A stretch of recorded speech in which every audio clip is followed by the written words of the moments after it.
Let this be a vPub on location where you can actually hear me this time. If you tuned into the vPub for long enough, you'll know that I talk a lot about serendipity and about how whiskey almost helps things happen, how it helps them come to be. Well, I couldn't help but think about that very concept when I thought about coming here to Ironroot to do this stream. So we're going to talk about serendipity this evening. And we're going to talk about Texas whiskey and the Texas Whiskey Trail. It's going to be great fun, and I'll see you in a second.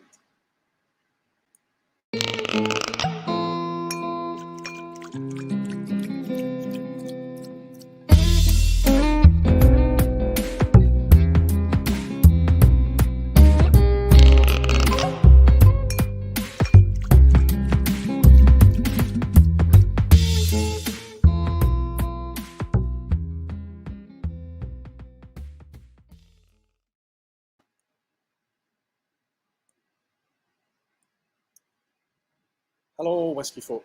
Hello, everybody. I hope you're all doing very, very well. And just let me grab this screen here and make sure that you can see and hear me. It looks like you can. Listen, I think it looks like everybody is saying good hello and good evening. It looks like you can hear me. It looks like we're okay. Always very, very nervous of audio issues and things. So hopefully I'm coming in nice and clear. We have to, of course, start the stream tonight.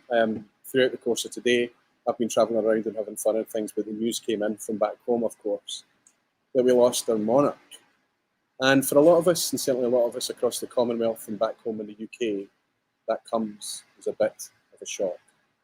So all I want to do is to raise a glass to 96 years of dignity for Elizabeth. Cheers.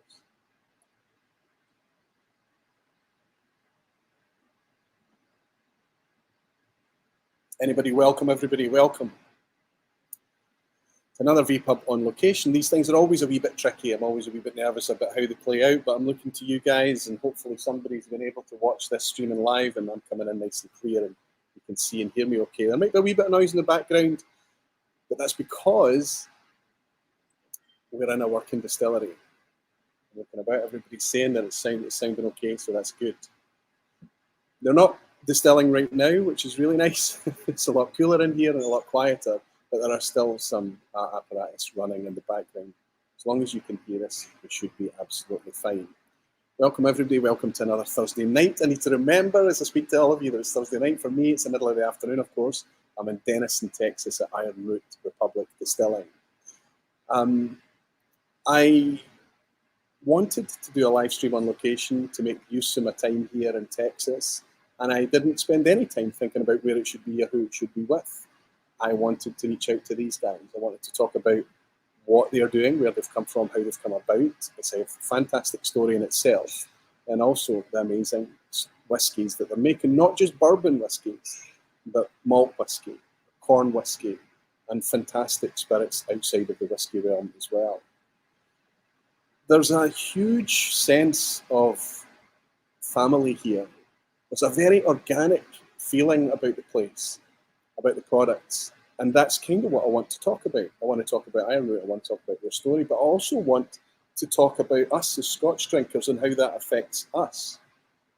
Because we might not choose bourbons, we might choose our single malts, whether they be Scottish or wherever they be from.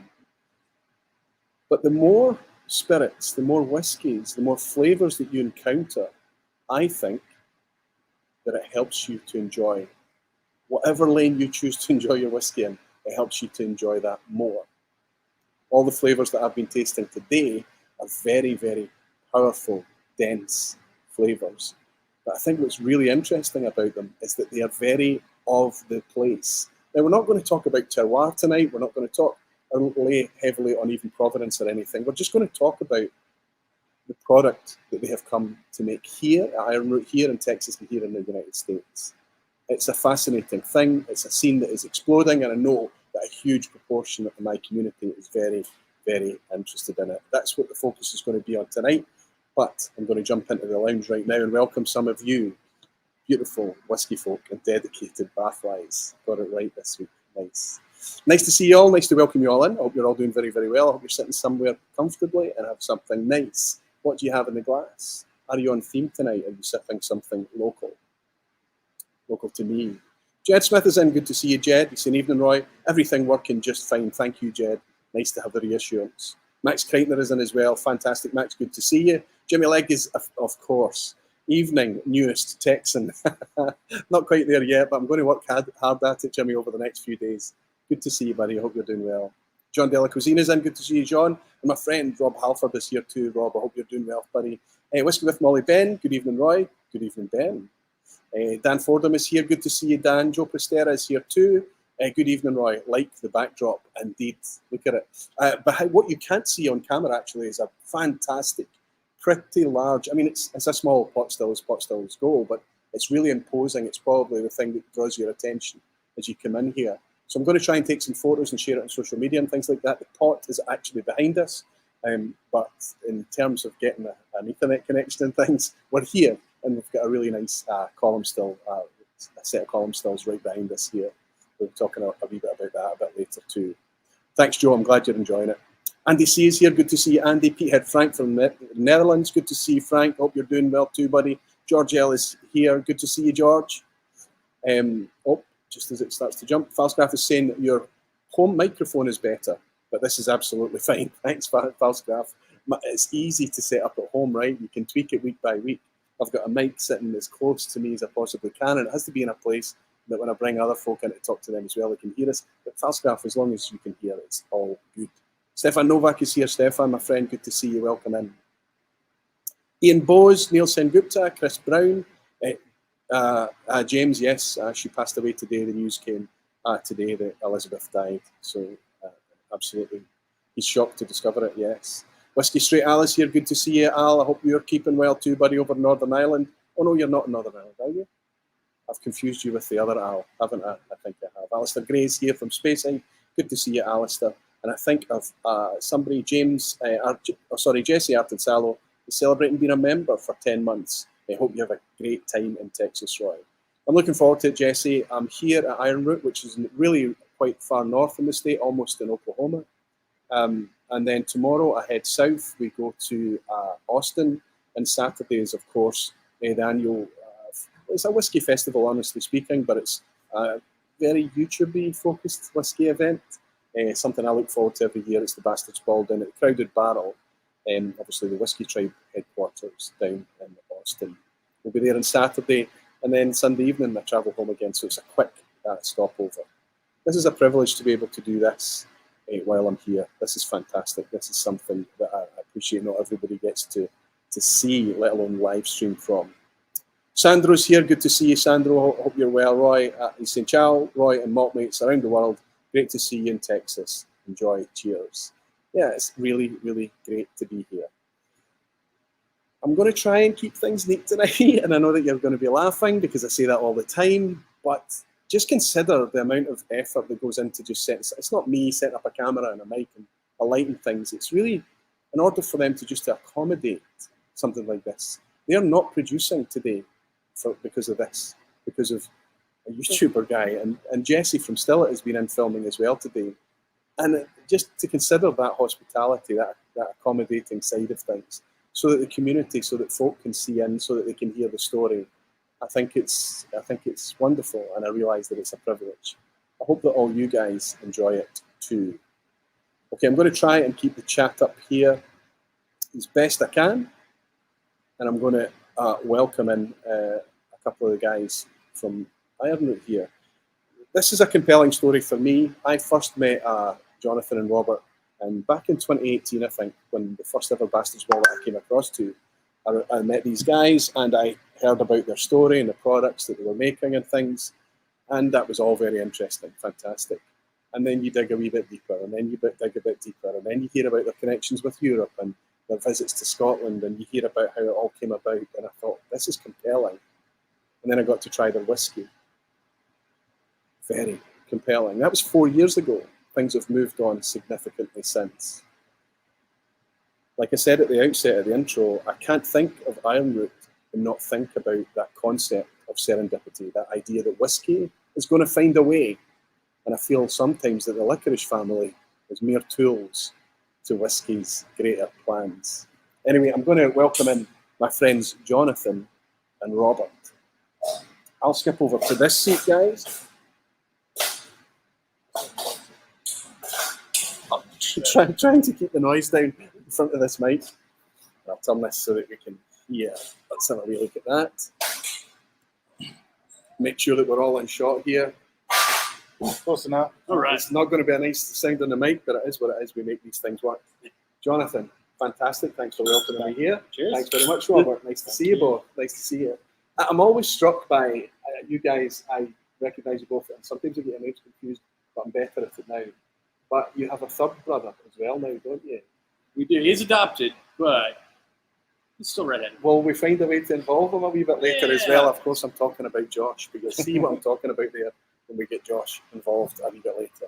Thanks very much for having us here and having everybody in. We've got a fair crowd. We've got 250 in already, quite early in the stream, which is fantastic.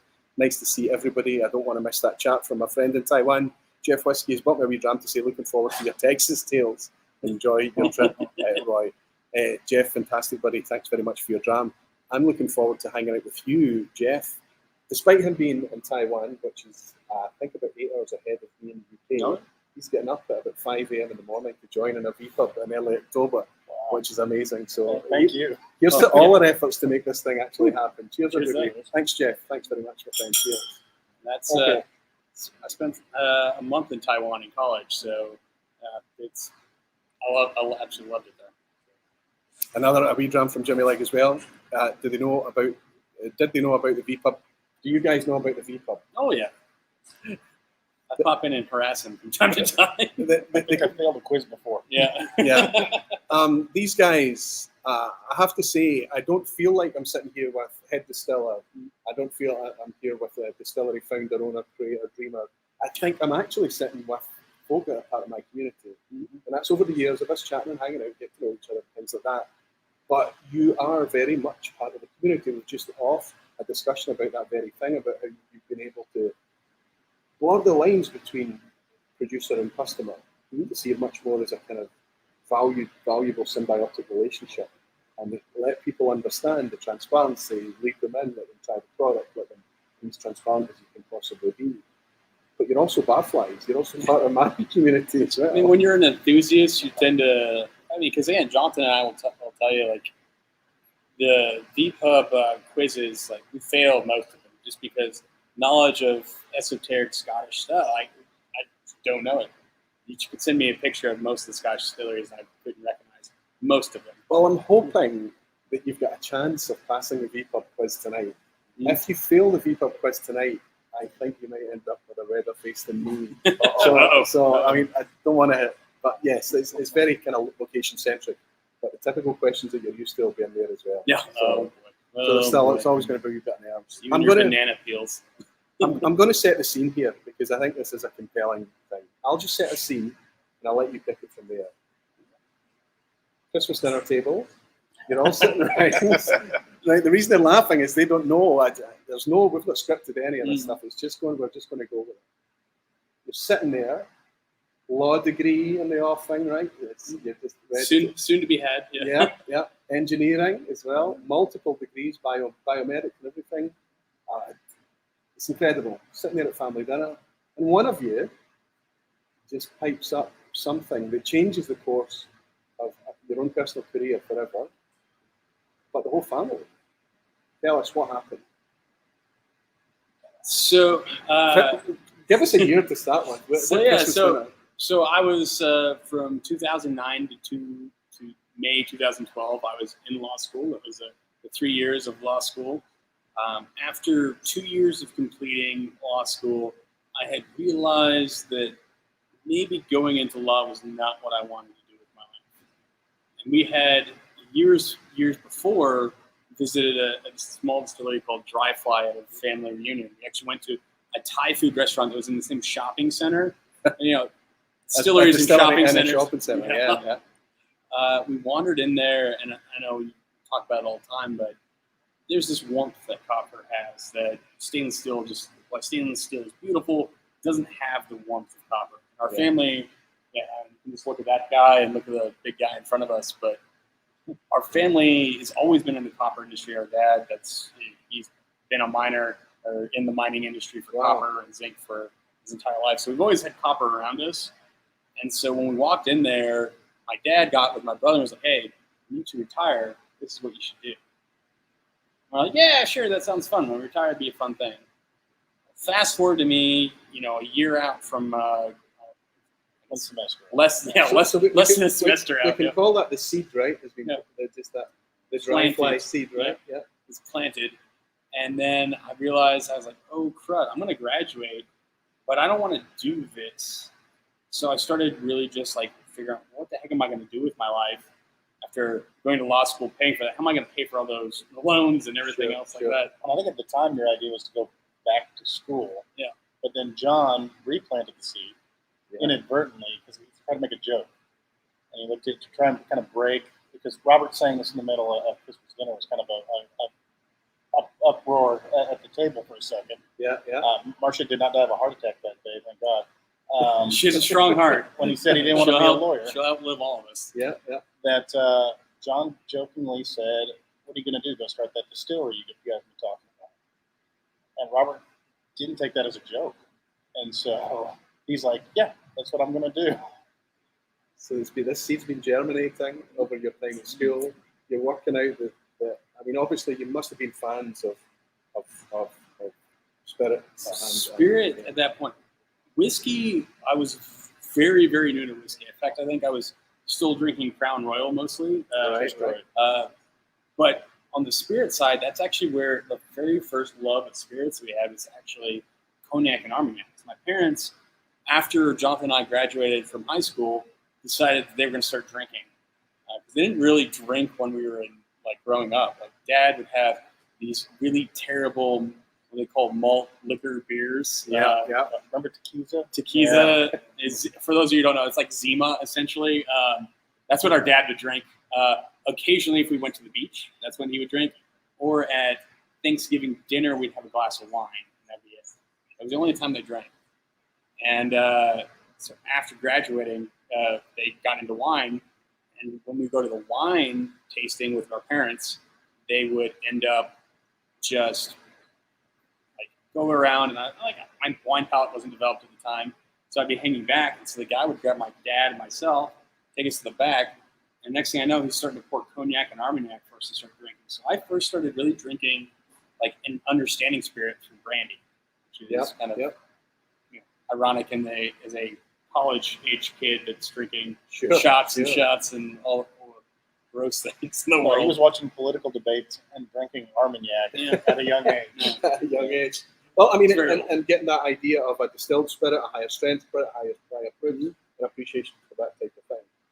So when you saw that place, that Dry Fly distillery, where is Dry Fly? Spokane, Washington. Okay, Washington. Okay, so up northwest. Yeah. Yeah, it's in basically Spokane is on the opposite side of Washington State from Seattle. Wow. So it's on the interior versus on the coast. And do those guys know what's happened here since? A little bit. Don, we've talked to Don a little bit, and they've blown up as well. They've just built a giant, beautiful distillery. So if you guys are ever visiting Washington State, go visit them. It's a very beautiful facility that they just built. Have they been down here yet? No. Although he called us their Texas brethren for a while. Yeah. So. Well, I would love to be here for that. And you could walk in, they could walk in, and you could say, "Look what you did." Yeah, this is what you did to us. This is your fault. And I think that's what I wanted to harness, that idea of serendipity, because there's something, you get to a point in the road, and it's a fork of some description, and you're bumped in a direction, and that causes another chain of, because there's an argument that Ironroot would have existed without that happening. Maybe with you guys, maybe with someone else. Mm-hmm. But because of that visit to that distillery on that day, we're sitting here, talking about it, tasting all these amazing whiskies from all of these different mash types. Mm-hmm. Your focus is, I've talked about the transparency, I've talked about you connecting with the community, but your focus is on harvesting as much flavour as you possibly can, mash, fermentation, distillation, before it even goes into the cans. Right? And you're not scared to derail things a little bit, right? You enjoy it. Some of the most interesting products that you have, it's been you getting to play a little bit. You get to have fun, and people love it. unfortunately, for everyone, and it needs to be said at the outset, the product suffers right now from scale. It's not distributed. We struggle to get it in the UK. There has been single casks recently out from Berry Brothers in the UK. Texas Legation from them as well has been out. But it's tough for people in Europe to get a hold of Ironroot, but it is changing. There is plans for that. It's going to be changing in the not too distant future there, as expansion's happening here this year quite a bit. Even started up production quite a bit this last year. And there's been a few more independent bottlers that have products and barrels over there. So you will see some stuff trickling out over UK and Europe. We've had a couple German distributors in the last year who have come knocking and visiting and twisting our arms quite a bit. So you might see a few things start flowing over there in the not too distant future. And suddenly I'm starting to think about how could we get an aqua vitae cask and things like that in the future. Oh, that'd be fun. What is... I mean, it's my personal expertise that I bring as a consultant, let's say, free of charge. You're going to need a bigger warehouse. There's a lot of liquid sitting back here. You're pretty stacked. It's going to be tough for you to fill. You're filling just about much space you have. How much off-site maturation is happening right now? Zero off-site. There's a couple containers outside for some of the stuff for St. Sally, but that's it. But I can say at this current plan, in November, we'll be starting construction of a barrel warehouse. It's on this site as well. That'll be about 14,000 square foot, which will be tripling our current capacity storage-wise. Okay, so you'd already thought about that before I mentioned it. It's been in the works for, what, 2 years, I think, is what we've been working on it. Yeah. But I mean, I was kind of expecting that idea that I was going to walk into a cramped space because I know about the issues that you've had upscaling and things, and how you've had to work and reshape the distillery itself and the visitor space and things like that to accommodate this growth. And it doesn't matter how much you're making right now, people still want more, which is a really good place to be. But I know that you're being canny and considered about the steps forward and how you upscale and things. Because I think the biggest concern is always quality, that you don't want to outpace what you can manage, especially with the way that we mature spirit, the way that we manage spirit. It has to be a controlled move forward. Just to jump large and start producing a whole lot, we could do it, but then it's figuring out, well, that many casks. How are we going to maintain the quality of what we have? Yeah. And it's because what you're trying to protect, when we say quality, you're trying to protect flavour. Right. That's what you're trying to do. The more that you can preserve and deliver and extend that flavour proposition, because I think that's what we've been enjoying it today, and every time I come over, we enjoy it. I do hope that the distribution agreements are in place. Even when that happens, there's still going to be a scarce spirit. It's still going to be scarce. But at least the people, the real enthusiastic people that know about what you're making, are going to be able to taste it a bit. I think it might help you redefine what's capable within the American spirits flavour spectrum. Because a lot of us are just used to that very generic bourbon flavour, as much as a lot of Americans might have a very generic idea of Scotch and how it's all smoky and that kind of thing. But I mean, when you come here and you taste the spirits, it's just like it blows the doors off when it comes to flavour. There's so much to unpack. So it's going to be interesting to talk about that. But you mentioned John and you mentioned Marcia. These are not just employees. So if we talk about the whole dinner table thing and the serendipity role, Brother Jonathan, you've followed this crazy idea. I jumped on the train immediately. So at the same dinner? At the same dinner. And my wife was sitting at the table with grabbing me. him like, oh, God. And I said, well, if he's going to go start a distillery, I don't want to be stuck working in a cubicle the rest of my life. Right. And I was like, I've done that, and I would love to be doing this instead. And so my wife said, as long as you do it in Texas, I don't care. So then that was this the idea negotiation. is being shaped right from the get-go. Just that simple. Like you have it has to be Texas. Okay, fine. And I guess at that time, 2011, there wasn't a huge Texas whiskey scene. Nothing like there is today. No, when you think that was before Balcones had released single malt. Wow. So they only had bourbon. They only had baby blue. That was the product they had. Wow. I had Rumble. Oh, Rumble, baby blue and Rumble. Wow. So this is to do it now. It's like, oh yeah, everybody's doing that. But to do it a decade ago, that was. So we need to contextualize how brave a step that was, and that your wife reaching out and grabbing you should have been, what are you thinking about? But honestly, It was. Yeah. Exactly what it was. Yeah. So- Newborn child. Oh, geez. So it was going to take a couple of years to map out from there, right? But you had that, the dinner table discussions happen. It's happening. When you mentioned John and Marcia, who are John and Marcia? It's mom and dad. Nice. So they're sucked into this vortex of whiskey making, right? Or spirits making. So it was Marcia first, right? Yeah, she was not at the very beginning, but almost immediately we realized that we were right on our depth personnel-wise. But even she, like, that spring break, instead of probably studying for finals and doing things I should have as a law school student, Marcia and I went and started touring distilleries. And so mom was my travel companion, because you were head over work at that point and everything else. So mom actually went with me out to Louisville. And so we went out.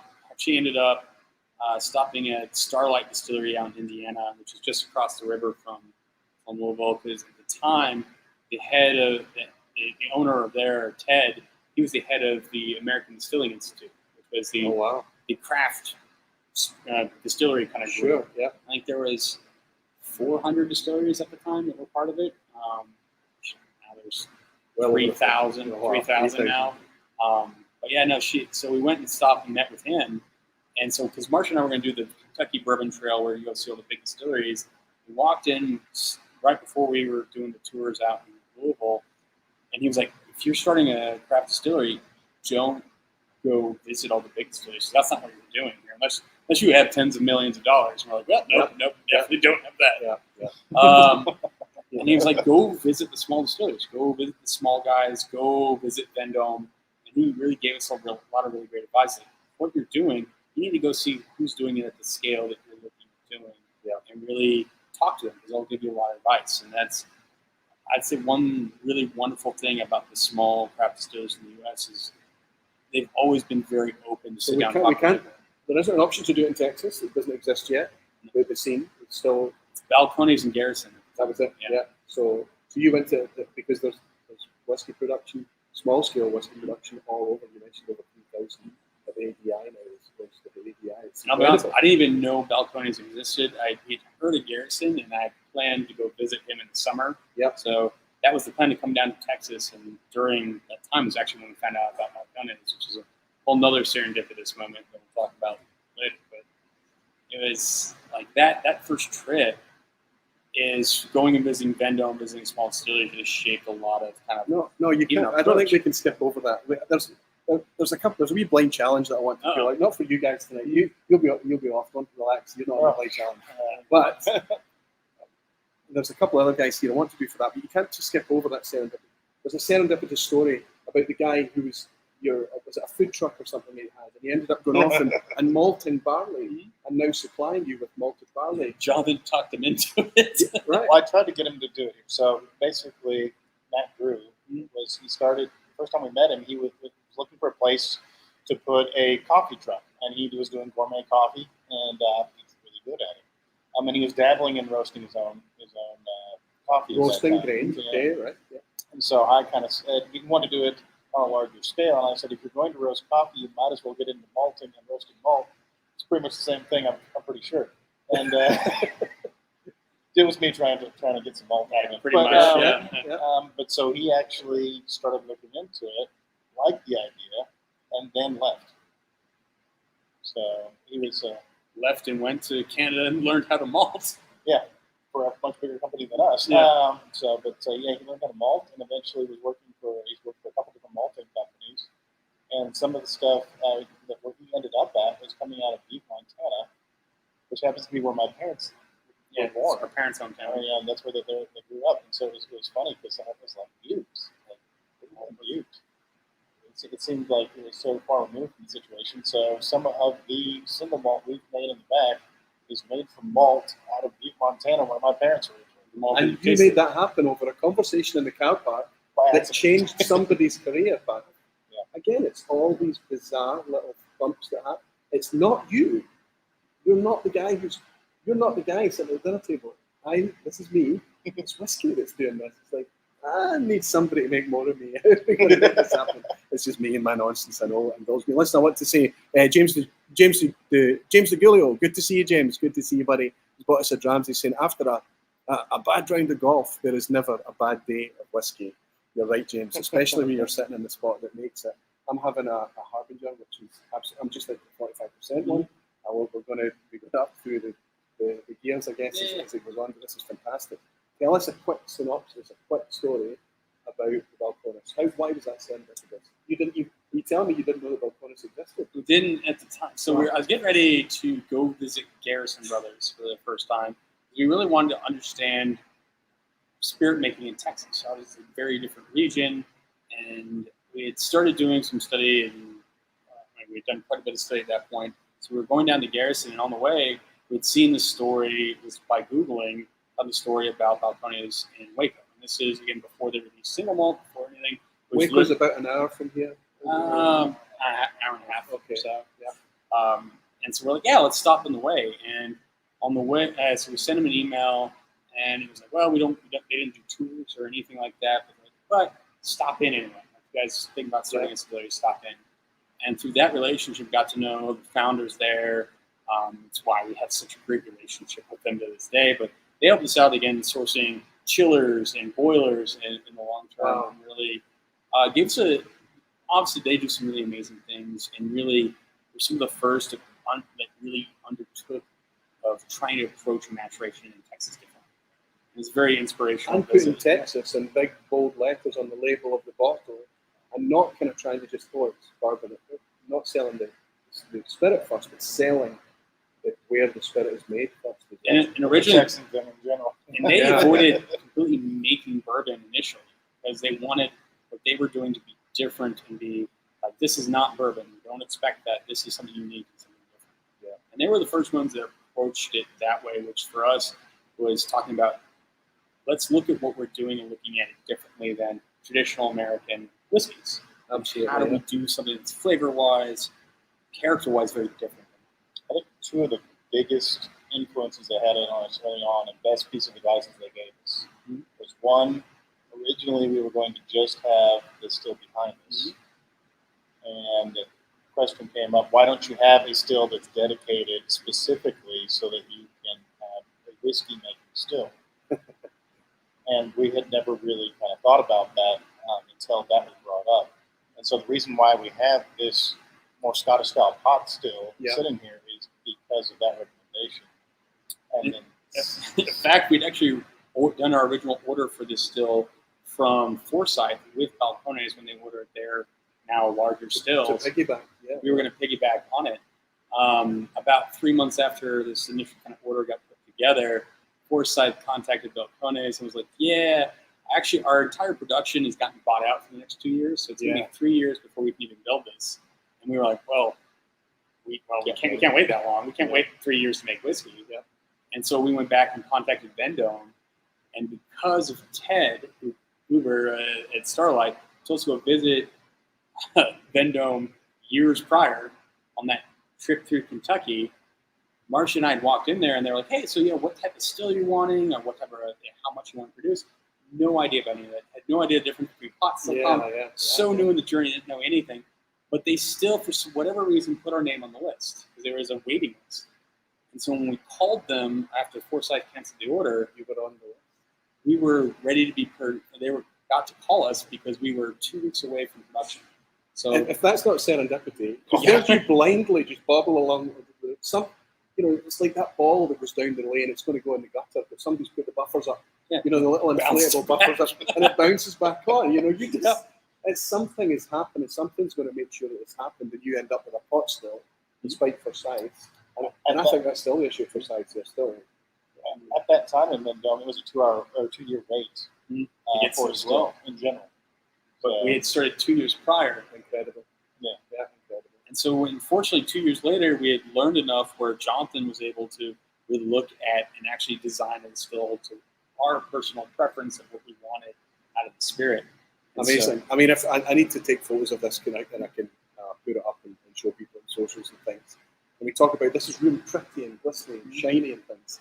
And this is very typical. It's very Scotch, Yeah. like, you know, it's not one of these polished, touristy. It's a working still, and you can see it all over it. We wouldn't call that dirty. We would say that's patina. That's right. That's right. That's what we got it too. Yeah. So this is mostly doing your barley over here. Tell us how the still does. All of our whiskeys and brandies are on this still. Okay. Over here is mostly going to be vodka, gin, light whiskey, or if we run into a situation like the Irish, or we don't get enough brandy or enough wine to do a final run on this guy, we'll turn off the columns and just use the pot for that. So we'll do the triple distillation for our Irish. I guess the whiskey that's inspired by Irish pot still. Sure. So we'll do final distillation on this guy as well. In reality, this guy actually does the first two distillations even on the that. vodka. Yeah. So it's definitely the workhorse. That's the workhorse in the distillery. Well, before we talk, so that's doing more than barley then. That's doing Corn, grape, barley, everything. fantastic. That leads us. That little segue leads us nicely into a wee wine challenge with two friends. But if you're up for it, I'm going to call you back a wee bit later. I want to talk a wee bit more about the serendipity thing and the collaborative side that you've already started to talk about. Let's talk about that when we talk about the Texas Whiskey Trail, which is inspirational to me because it's new, it's disruptive, scene. There could be a lot of jostling and things for space and for shelf space and everything. But it's not how it is. It's a modern concept of when we work together, it's a much more powerful proposition. And I think the world is working this out. And I think conservative industries, not just whiskey, need to look at these models and say, we could do things better, be more open, more accessible, and we can connect with our communities of people that are enjoying us. Because your product is not going into a casual drinker. He doesn't care what he's drinking. Yeah. Your product's going in the hands of people who really care about what they're drinking. And that model is, I think it's, and the whole Texas Whiskey Trail is something to talk about. Guys, fantastic. Thanks you very much, Jonathan. Thank you. Good luck, boys. I'll chat to the barflies for a minute, and I'll get two of my. I think one of them's ran away. I can only see one there. Let's see how much of you guys have been missing. How are you getting on? Okay by yourself. Let's pull up the chat and see. I'm just going to be picking up the orange like I always do. If you're trying to get my attention, just out Aquavita or at Aquavita. Luna saying, how about schmoozing around the mic a bit? Audio is really wonky at times. It's a shame. So if I get closer, that's a wee bit better. It's always going to be audio that's the issue. We don't really have professional kits, so we're trying to do the best we can with a USB mic.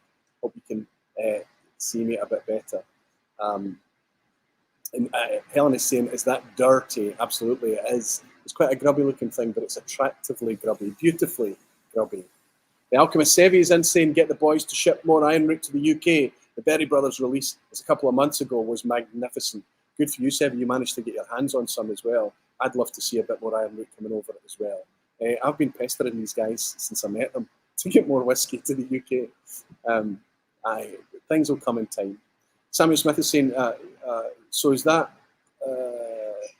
thumper behind you for the column still? So Samuel, I guess that when Jonathan's back on, we could ask what each of the apparatuses is used for. And Ian Bowes is saying, regarding American whiskey, a good read is The Curious Bartender's Whiskey Road Trip by Tristan Stevenson. It covers 44 different distilleries across the US, including Ironroot Republic. Ian, that's a great recommendation. Ian, if you want to put a link in or something like that, I'm quite happy for you to do that, and hopefully the admins will as well. Jimmy, I hope that I forgot to raise a glass. I hope you forgive me for saying thanks for your not saying thanks for your super chat. Cheers, Jimmy. I'm going to need something else in my glass. But what I've decided to do, rather than just kind of talk about different mash, different grains, different styles of whiskey, to actually have some kind of practical discussion over it and a little blind. It's not the vPub unless we're involved in blind tasting in some way, right? So what I'd asked is for Josh, who's part of the team here now, is to set up a little blind challenge for us that I will participate in too. So let's invite in two friends from the YouTube whiskey sphere. I'm going to invite, are you ready, guys? I'm going to invite two other channels. You'll recognize these guys, or at least I hope you do. So we need to speak nice and loud so everybody can hear. Hello. Who do we have here? Going butterflies. Get Jesse from New Zealand, Good to from see Still you. an amazing channel, a huge channel doing amazing things, not just on whiskey, but just on home distillation in general. So for anybody that's interested or curious about distillation, like straight up, honest, like explaining things, why they come to be, what they're all about, but also wacky off the ball stuff, distilling different things and things like that as well. Fascinating stuff, a bit of a black hole on YouTube. If you start watching this content, you might find yourself watching a hell of a lot of it, but it's great fun. Jesse, nice to see Thanks, you. man. Had Josh grabbing me some water. Jesse, Oh, water. need for some the- water. for what's coming up? Uh-oh. Roy, how are you? Scott. Obviously, everybody hopefully knows Scott from the Scotch Test Dummies. He's travelling light because you don't have Bart with you this time. That's right. Yeah, Yep. you're running on his own. So we're heading down. We're all heading down to Austin, but we find ourselves. Serendipity brings us here at the same point in Indeed. time. Yeah. So it would be rude not to leverage that serendipity and get you involved. So Josh, I'm going to spill these, has got a little challenge for us. Oh dear. He's set us up with, look at this. This is How much, awesome is that set? much more posh than my blind challenges ever are, right? This is kind of Complete with tri-clamp toppers. That's don't right. spill these, don't spill these. Only the finest Oh, for you fellas. Yeah, and he's got mine as well. There you go. Thank you, big guy. We'll be talking to Josh in a little while as well. But you set this blind challenge up, and I went behind your backs a wee bit earlier to do this. Apologies, but I think it's a nice concept to talk about. But what we've got is 3 different whiskies here, made from 3 different grains. So what we're going to do is just get our faces in it, say, do we like this whiskey? What does it taste like to us? Are we enjoying it? What can we taste a difference? Now, if we can tell which one is corn or barley or rye or wheat or whatever it may be, fine, that's a bonus. But it's to talk about the difference in flavour rather. Okay, we're under a wee bit of pressure. We have to look like we know our way around a glass of whiskey, but that's the point, is the contrast in flavour. We start. So is there a banana peel in here? Is there something wacky Oh yeah, that's a good off the question. charts? I did not request a banana skin. Or banana skin? That, Yeah. but that does. That man is smiling off camera though, so Let's All right, have we're gonna a- start let's with have the a red wee one? go. Let's go with red first to start. These caps are nice. Okay. So the first thing I want to say is that there's a nose to this that tells me, that hints to me that it's American whiskey. I think that I'm not going to say too much. Let's think for a minute. Yeah, I was gonna say, how much do you want to? Yeah, It's how much kinda do I want to fruity, give away? Yeah, it's kind of lighter. like, well, yeah, like I would succulent. talk it. Light. To me, it's lighter and fruitier. Yeah, like kind of red. But red? Like red fruit. Oh, Pushing I like berry. that because it's Oh red. yes, Let's give look you like, look red, taste red. Looks red, tastes red. Yeah, it's funny how maybe the glasses will lead us a little bit. Maybe. Here, the red glass. Whiskey Weekend Drama say nice to see all of you together. It's nice to be together, isn't it? It certainly Nice is. to see that. It's Please, fantastic. we need one to the right in front of the mic. Oh yeah. Oh yeah. Look at you. Somebody's put headphones on and cranked the volume right up because how bad it is. Apologies. Jimmy Legacy saying just a short drive for Jesse. Yeah. I mean, we've both had to from New Zealand. Yeah. It's between you and I. You've probably had to travel further actually. It was pretty similar, man. It was right on 24 hours for me 23 to get to Dallas, and then I flew here again. Yeah, it's a lot, but it's worth it. It's worth Well, it. yeah. And Helen is saying, howdy Jesse and Scott. Howdy Helen. So There's something kind of funky to this though. Like, so now the fruits. I'm getting past the fruit, and it's well, it's clearly far too small a pour. I mean, that's That's first the thing. problem, We're yeah. just saying there's just not enough here. all right. I'm gonna get stuck in.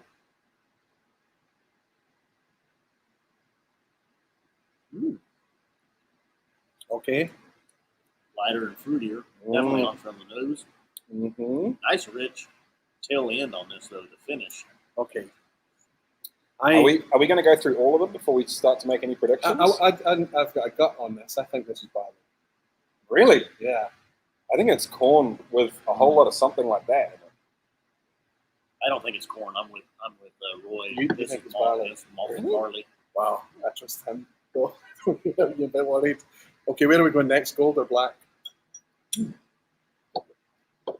Gold. It's nearer. It's nearer to you guys. So this is where the contrast is going to come in, right, and help us a bit. Oh no. Mm. Okay, I know where I'm immediately led, but I'll stay quiet for now. But this is jumping out the glass at me. There's fragrance and spice to this, right? Lime and ginger, Yeah, much lighter, fruity, almost floral, peachy and fragrant, floral. A little bit of citrus. I'm not getting much besides lighter and again sweeter, fruitier. Almost white on the winey. nose. Almost white wine. This is right. You think so? Surely. Am I leading you? I'm trying to cheat.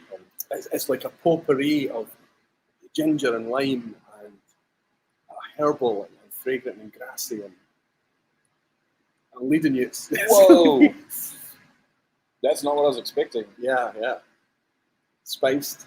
Mm. Ones that you always get on dry, it's dill, isn't it? Dill pickle. You can, not always. I don't get any of that. Slightly sour. Dill. It's very spicy. I didn't get any telltale rye notes though. No, I need to be- I would outside of not the have picked spicy. I rye. need to be careful because Josh is going to have us. He'll hook us out and say, right, you're not going to drink any more of our whiskey. But I mean, I think it's we're obviously sipping and contrast, and I think that genuinely helps. Mm. Oh, Definitely. This is suddenly gone dark. Yeah. Oh, have you gone black? I'm skipping ahead. You know what? The wood on this is very. This feels like a second use cask. It's like I don't get any big bold woody, other than Not a lot. there is some spice, but not, or a lower toast, lower char maybe. Almost Irish like in some ways. It is light and delicate, like a refill cask. Mm.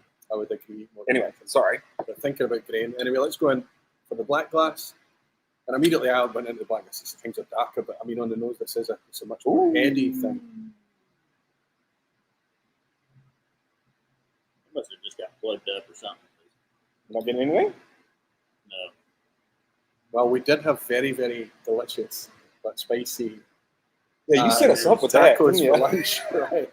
Oh, I mean, the whiskey. I loaded up on the spicy sauce, but it was too Ah. fantastic not to. Dark, syrupy. Yeah, there's more oak and more kind of classic bourbon, cinnamons and caramels on the nose here.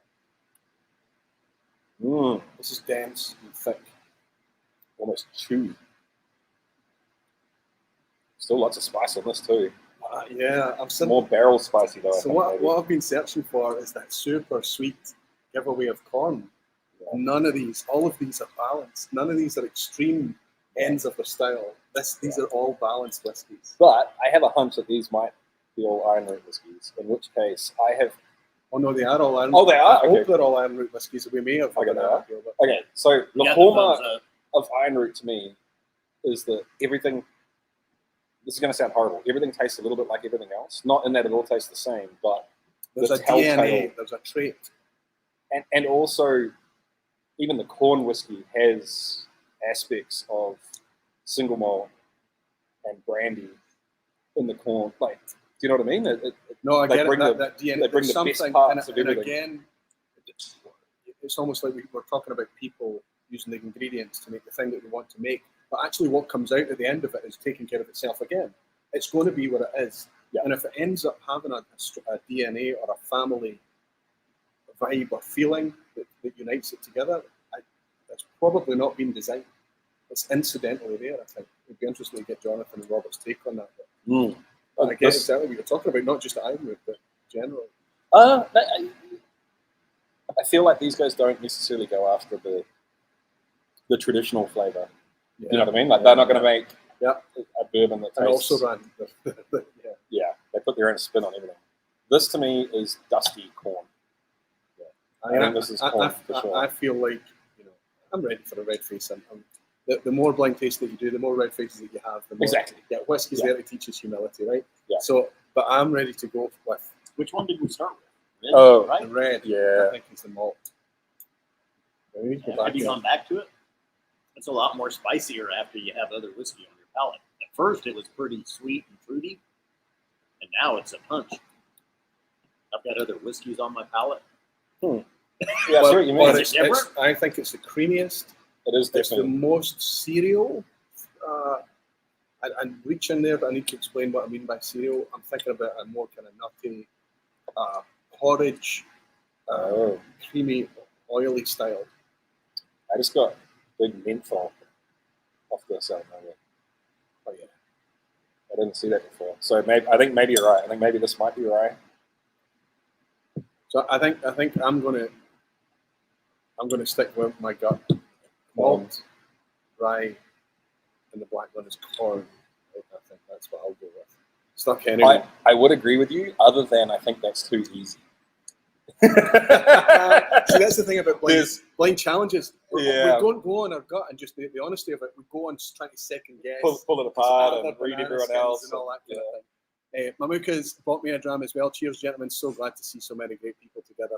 It's like a family reunion. It's a wee bit. It's going to feel more and more Just like that as the weekend goes on, I think. But what we're going to do is build the stream up to today to bring more folk in. So hopefully by the end of the stream, we've got some stools behind us and everybody. And I can hook everybody in to playing the quiz at the end as well and having a bit of fun with that. So there you go. Scotty, how do you feel? You're enjoying it. You're doing your thing that you do. Shut your eyes and got it. I'm analyzing. Yes, No. yes. Yep. All right. I've got my guesses down. Okay. Jesse, you locked in? yeah, I think red is barley, but I think there's something else in there. Barley and wheat, or barley and... Well, these were single grains. Are these three different grains? They're single. So it's... They're not single. Okay. I think this is... Yeah, I don't know. I feel like there's something else in there. I think that's rye. I think you're right. Going back to it, it smells like maple and pickles. If that red is malt whiskey, I need to have some of it, whatever it is. I don't know, man. Maybe some unmalted barley or wheat in there. Oh, yeah. It's something that doesn't... Pot still type style Yeah. whiskey going on, right? Yeah. Okay. And I think you're right. Corn over here. All right. Scotty? I'm going single malt or barley on the red. This is your corn whiskey in the gold. And this is a wheat. This is a wheat whiskey. Oh, wow. Oh. Wheat? I don't know. It's got a lot of flavor. Mm. This one still reminds me more of a malt, though. This one's malted barley, unless he's doubled up. I think the black is so thick, so heavy, but it's not. I was looking for all the caramel, sugar sweetness, all the toffee, all the peanut, I was looking for kind of extreme bandwidth bourbon type flavors, but no, it's all very in check. But it's the weight and the density of the spirit is making me. I mean, it's oily. It's in the best of ways. Yeah. Just fantastic spirits. Right, Josh. Put us out of our misery. You've got to reveal that. Okay. Come around, my friend. Let's see. Hop up on this wee stool. Grab the whole box. This is my friend Josh, who's been a friend of mine and a supporter of the channel for more years than I care to thank him for. It's wonderful to be back here seeing you again, and I hope everybody's starting to talk about why I liken him to be, like so many people do, the third Likarish brother. Yeah, I'm the dollar store version of Robert. But it's just serendipity. You were meant to be here, and it just, the path in order for you to get from your 20-year career elsewhere to here is now solidifying, and you're coming on board here full time. Absolutely. We were talking about serendipity earlier today, and that completely describes my whole journey coming here. It started with Robert reaching out to me on Facebook once because I commented on some Ironroot Promethean bourbon and invited me up to the distillery, and well, I just kept coming back. They couldn't get rid of me. So, so they decided to stop paying you for your time. Yeah, they decided to bring me on, and it helps that I look like the two of them. So. Well, cheers for that. Yeah. Now, does that mean that you gave us some? Were you cheeky? Were you good, or were you straight? I didn't try and deceive you intentionally, but it is a little bit unique. Like you said. So the red glass. What did you think it was? Single malt. Single malt. Malt. I thought it was malt. Yeah, malt barley. That is our Harbinger XC. Harbinger. Yeah. But with all the heirloom corn, bringing all those fruity notes. I said a bunch of that at the beginning, and then I second guessed myself, and And straight out the other door. I led you. I led you. That's on me. Yeah. No, I thought single malt up front on that one. Or malted barley. So good. It is. It's delicious. So yeah. good. But do you see what I mean? Like every time I come here and I drink something, it doesn't. It's not. You wouldn't serve that to someone and say, "What is it?" Oh, it's bourbon. Right. No one would say No, that. Absolutely. It's not what we bourbon, but not as we know it, right? What the XC is higher strength. The standard Harbinger is 45.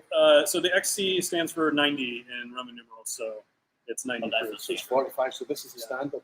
Yeah. This is the one I have. But I've had it for 4 years. I think you've got better at this. I would say you're right. Yeah, if you had it 4 years ago, it's only gotten better. And better. Yeah, Jonathan agrees. Yeah, I think it's just. I think it's so good. That's coming home with me. One of those coming home with me. So the gold glass, I'll go to next. I think you all kind of nailed this one.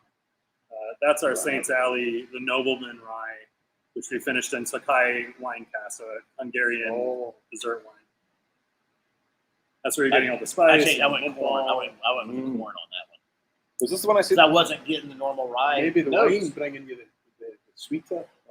Yeah, and that's why, because I wasn't getting normal rye notes. Because they are. I had that yesterday, but it's covered up that wine cask influence on that. Yeah, The Thai cask really impacted that rye. And I think because I drink so little rye, the rye, even if it's a subtle rye, it's going to stand out to me. It's going to be quite obvious. Whereas you drink a lot of rye, so this is going to be a quiet. Yeah, rye it's for you. rye. Yeah. It Yeah, I expresses drink more almost no apple rye. and fruit. And if you're a Scotch drinker and you Apple, come into yes. rye, I think Juicy apple. beware of rye, because I think sometimes, as a Scotch drinker coming into it for the first time, it tastes a little bit soapy, potpourri. Some people talk about air fresheners and all of these things amongst the spice.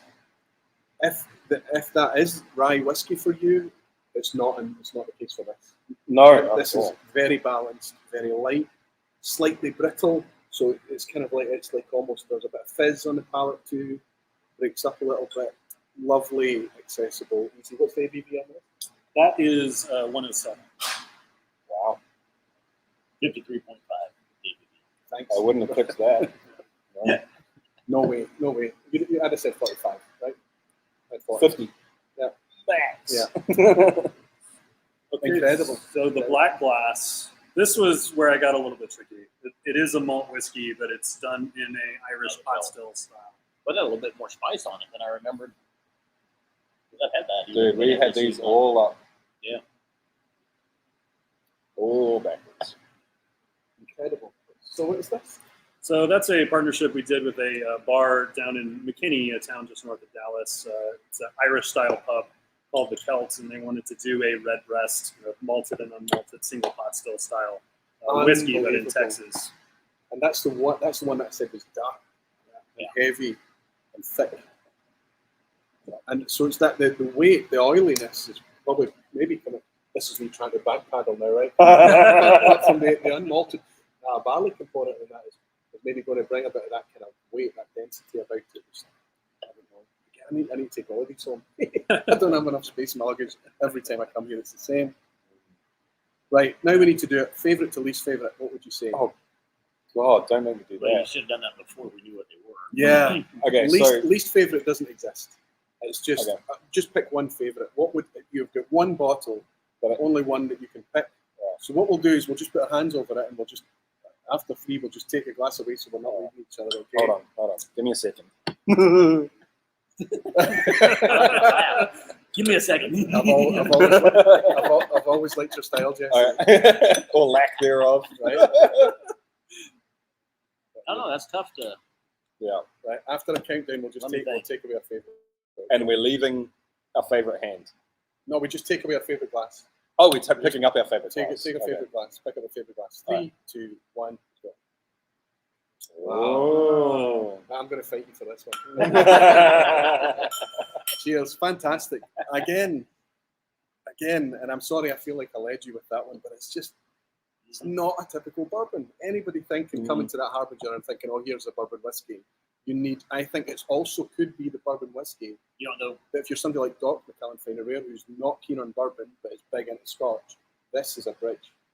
This is a potential drink. So that's a really good point. If I was picking for me, just what I want to drink myself, I would take this. If Yeah, I was that would picking sell. something that I wanted to share Yeah. with other people and kind of be able to talk about whiskey and the, you know, the giant gamut of flavors that can happen out of one specific type of whiskey, I would agree with this. I'd like to call that. I think that Harbinger, I have it at home and I've been enjoying it. I've got half a bottle still, but I want to take this one home.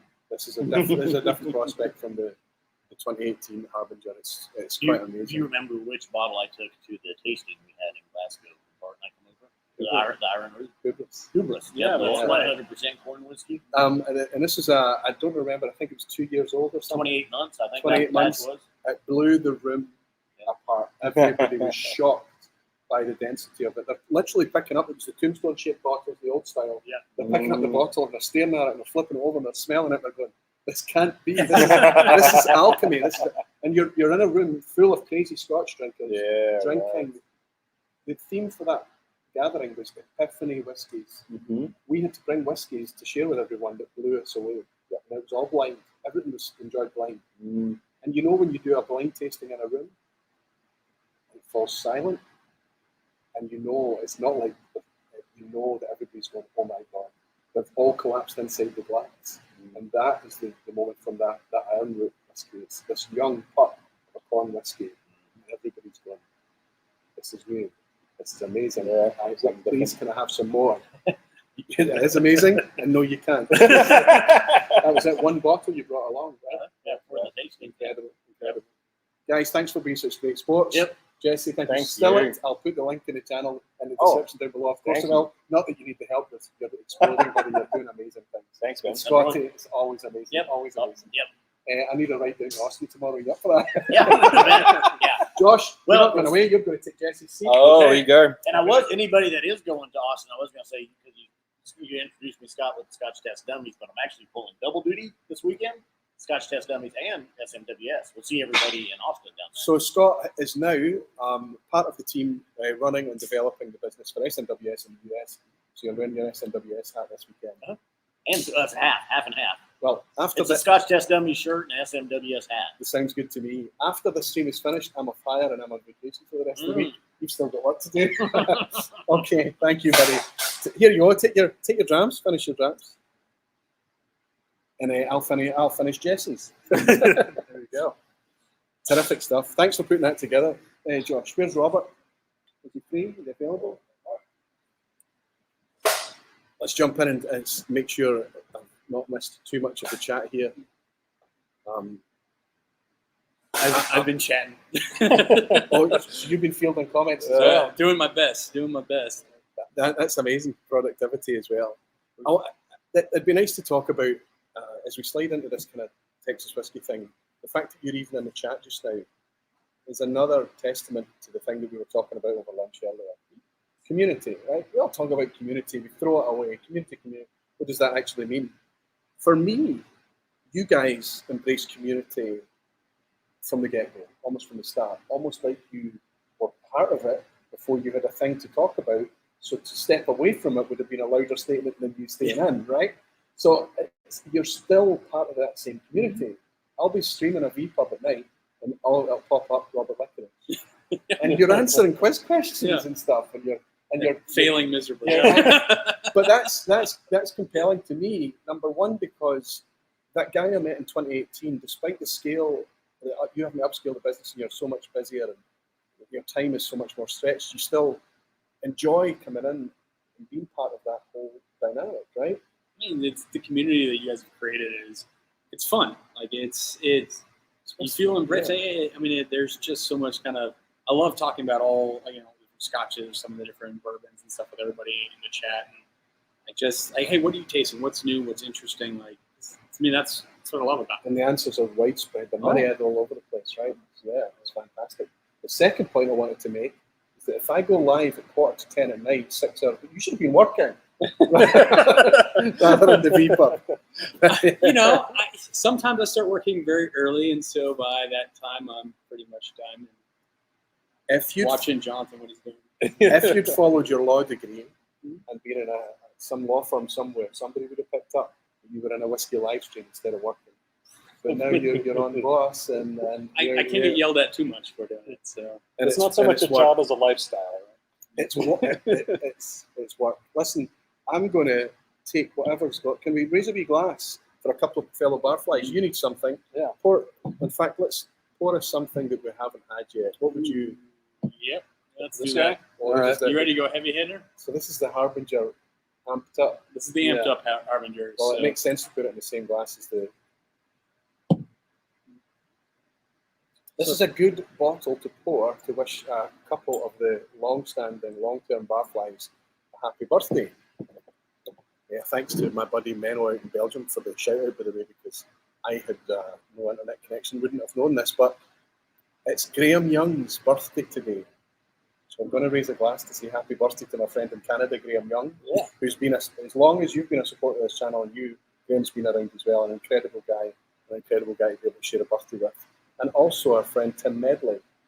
oh, Tim Medley, who's known as Donna Pass Whiskey. Oh, okay. I've met Tim, I've met Graham as well, both of them in Scotland as well. They're he's both. Californian, isn't he? He is up in Donna Pass. He's part of the team that looks after keeping Donna Pass free of snow during unseasonable conditions and That things. poor guy. So I know. But he comes in, even when he's working and things, he finds wee breaks. A bit like you probably. He comes in and hangs out with vPub. So Donna Pass Whiskey, happy birthday to you. And Graham Young, my friend up in Canada. Tim and Graham, many happy returns. Cheers. Cheers. Happy birthday, guys.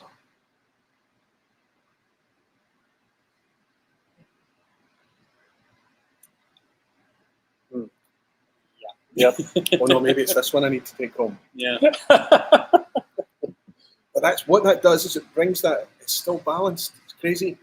It brings that flavour, it brings that, I can see why I thought this was malt. But now with the extra ABV, you're getting a lot of grip, you're getting a lot of kind of texture, a lot of much more communicative, a lot more spice, a long finish. This is more active, this is more shouty, this is more, it's not just about ABV, it's about what ABV brings, it's about the extra flavour and texture that it brings as well. So maybe I have to buy one of these.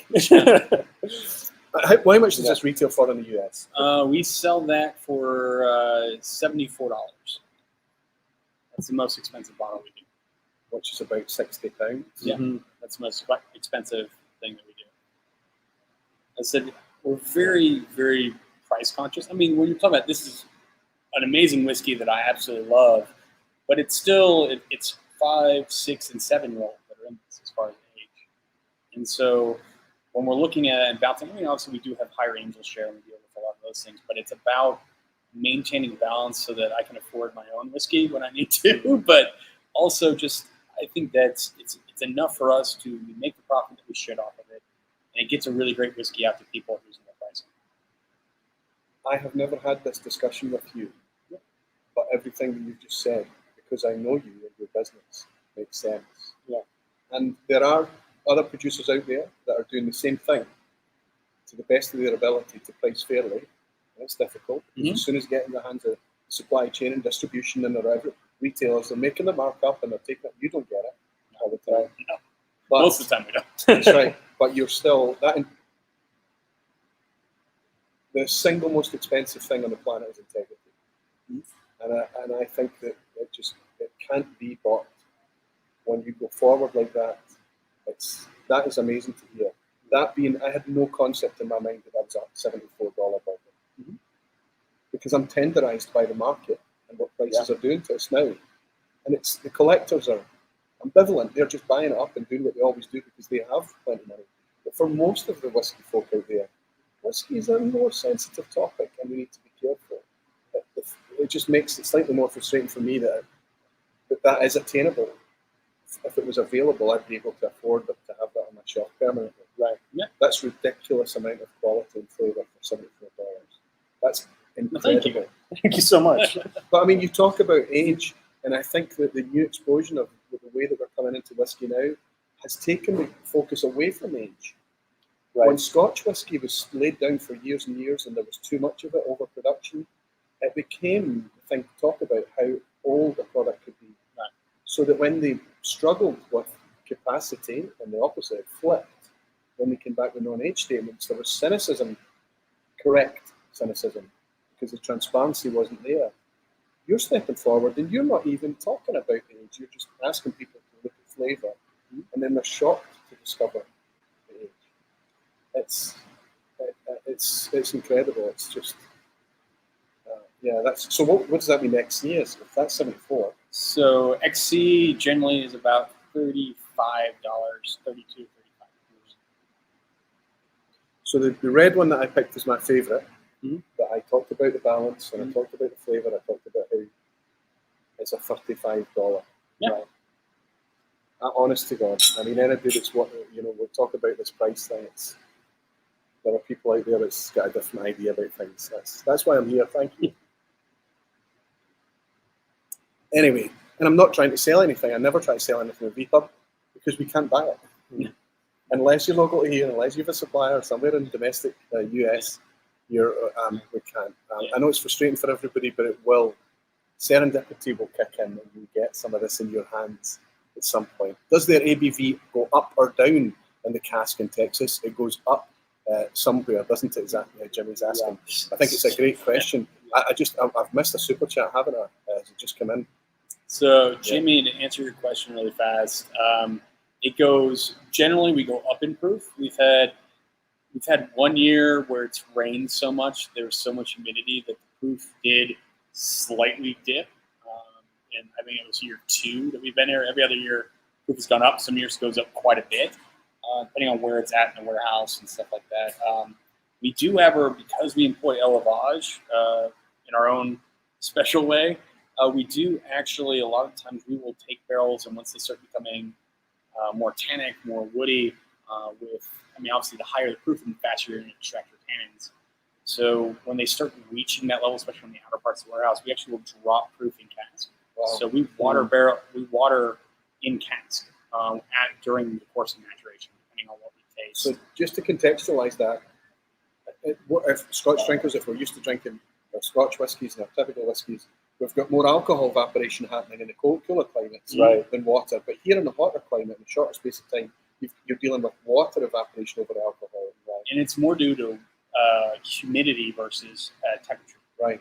Because lower humidity, it's osmosis essentially. So the lower the humidity, the more water you're going to evaporate out. So the faster you're going to jump that proof. And so here in warmer climates, we have more interaction and low humidity. The faster you're going to jump that percentage out. So when we have rainier seasons, rainier years, it's not quite as much evaporation on the alcohol or on the water. So what you're talking about is barrel by barrel in small quantities, very slowly, half litre at a time. You're putting the water back in the cask and trying to optimize that balance of ABV strength, the interaction, subtractive and additive interaction of the maturation. We're looking at what we want to extract out of the wood. So so for us, you look in Kentucky, a lot of the movement right now is lower barrel entry proof. They're moving it lower in order to, so they're pulling those wood sugars early, so you have the sweeter, kind of rounder bourbon overall. For us, we actually put it in a higher proof. So we pull all of our oak early because a lot more tannin early on, and then we drop proof so the tannin's very slow to extract after that. The reason why we do that is so that the tannin that we pull early on has more time to oxidize and soften than it would otherwise. Whereas, especially when you're dealing with like 3 to 4 year old maturation, you need to manage that tannin. I have to say, out of the blind challenge that I just did, one of the words, not one of us mentioned oak or tannin. Right. None of us did. And that's bourbon, it's American whiskey. We're going to talk about oak, right? We're going to talk about... Especially Texas. In Texas, you have to carefully manage it. So that's probably down to these kind of concepts that you're putting in place. But that's quite striking. That's a significant point to make there, that it's not all about the oak. It's not all about the wood extraction. It's not all about the cask. It's about finding that balance and nurturing. So élevage is almost like treating each cask as an infant. Yes. Right. We say that the whiskey is born on the still, it gets raised in the warehouse. And they are like children. And sometimes the exact same whiskey and the two casks right next to each other, it's like same parents having 2 children. So you and your brother. Yeah. One can be very sweet, like Josh, and just really loving and caring.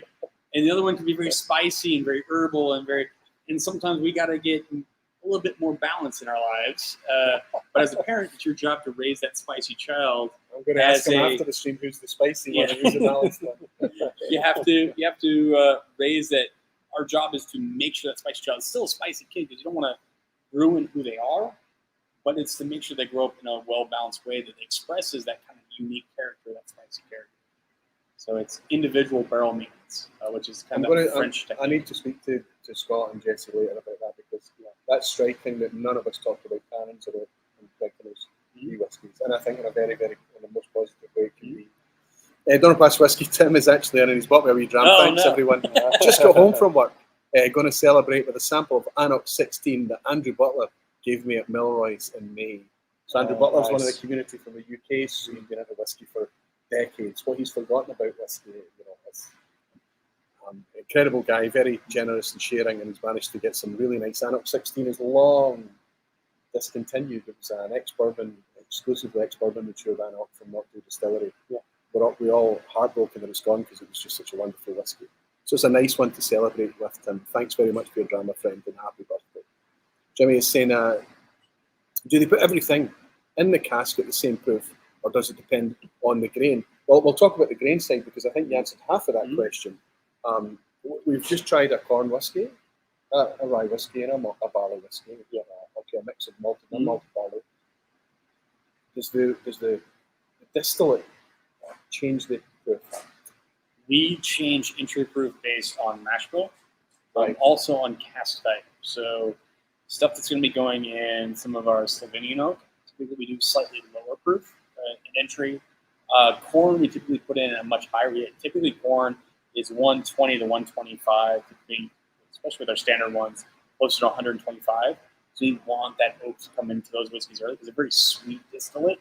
Right. And so we want that oak to come in to kind of balance out that corn, and then we drop proof on it so that once we get that oak, now we can soften the oak and round it off and kind of do the beautiful things that oak can do.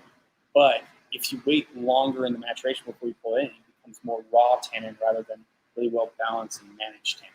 I'm just thinking about the guy in Dry Fly Distillery listening to this. They're speaking, I mean, it's just, and he can just sit there and puff his chest and say, "We did that." Yeah, I don't know. The guy or the girls, whoever it may be. Graham Fraser celebrating being a barfly for the last 30 months. Graham, you star. Thanks very much for all your support. Tonight proves more barflies should try whiskey, and he's putting an E in there. A wee nod to you. Not everyone over here spells it with an E. You guys do spell your whiskey. We do. Balcones doesn't. Maker's Mark doesn't. Most famously, probably. The U.S. government does not spell whiskey with an EY. The TTB is TTB spells it just Y. Yeah. So officially, whiskey in the United States is only supposed to be spelled with just Y. That might be a quiz question. Yeah. No, it's not. But it has been a quiz question in the past. Yeah. And I think it's important to remember that, not to tell people but who's right and wrong, but to relax. Yeah. There is no rule for it. Nobody's going to care how you spell Joshua, right? They just don't care. So why do we care when it comes to whiskey? I'm going to follow that up by, I don't encounter many people that actually care, but it seems to be written and talked about like people do. Right. So maybe they don't actually, and the longer that we can make that, whiskey's whiskey. Exactly. The whiskey with an E and without an E, that's language and spelling. It's a different thing. So fantastic. Somebody else's, I got Graham Fraser's. And Patrick Cohen, Patrick us't to have. Oh, Patrick. Yeah, I agree. Look for when Roy dyes his hair ginger to fully fit in. If only.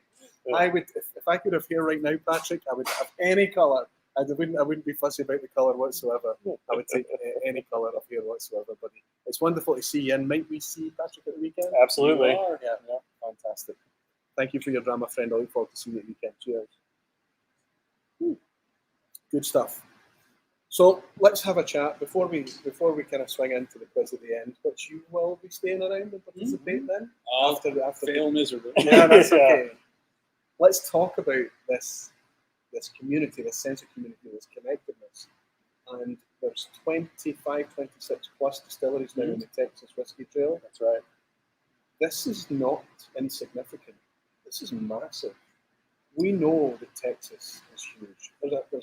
The scale of Texas, just flying over Dallas to land in Dallas. My mouth was open at the size of Dallas to fly into the airport. It was just never ending. It's difficult to explain the scale of things here. We went out for a quick visit to the store at lunchtime to go to a place called Bucky's. And I thought, oh yeah, I'll go along with that. And said, yeah, it's just down the road. And then we were just driving and driving and driving. And then we came back driving and driving. The scale of things and the way that everything stretches out here is remarkable. So we need to contextualize it and say, okay, we're talking about 20. So there's a lot of density still to happen. 26 is room for a lot more. Right. What would you say if Roy and Josh was to go off and start a Texas distillery as a competitor to you? What would be the attitude? Make great whiskey. Because right now, I mean, that's for Texas as an emerging region. Like the biggest thing for us is we want there just to be an infinite amount of phenomenal whiskey coming out of the state. You can't make enough whiskey. No. All the small distilleries coming together making this huge flavor bomb style product that the people, when you put a release out there, the single cask that went to the UK sold out instantly. Okay, Right. You can't make enough for the demand. So the more, why is that? It's flavor. It's weather. I mean, we talk about it. It's weather. It's people. It's style. There's so much that goes into. I mean, just the intensity of this region creates these giant, beautiful flavor bomb whiskeys. And for me, it's Balcones helping us early on. I mean, that was, Jonathan getting into some of the different things that even Balcones like us early on told us, don't use 5-gallon barrels, go to 53. Start with 53-gallon barrels, which is one of the best advice I could have gotten from a distillery. So this is them actively trying to help the competitor we started with 5-gallon barrels. Don't do that. Yes. Go to bigger barrels. You'll be better off long term. Because we're trying to get there, but it's difficult for us to make that switch. And it took them a little bit to make the switch.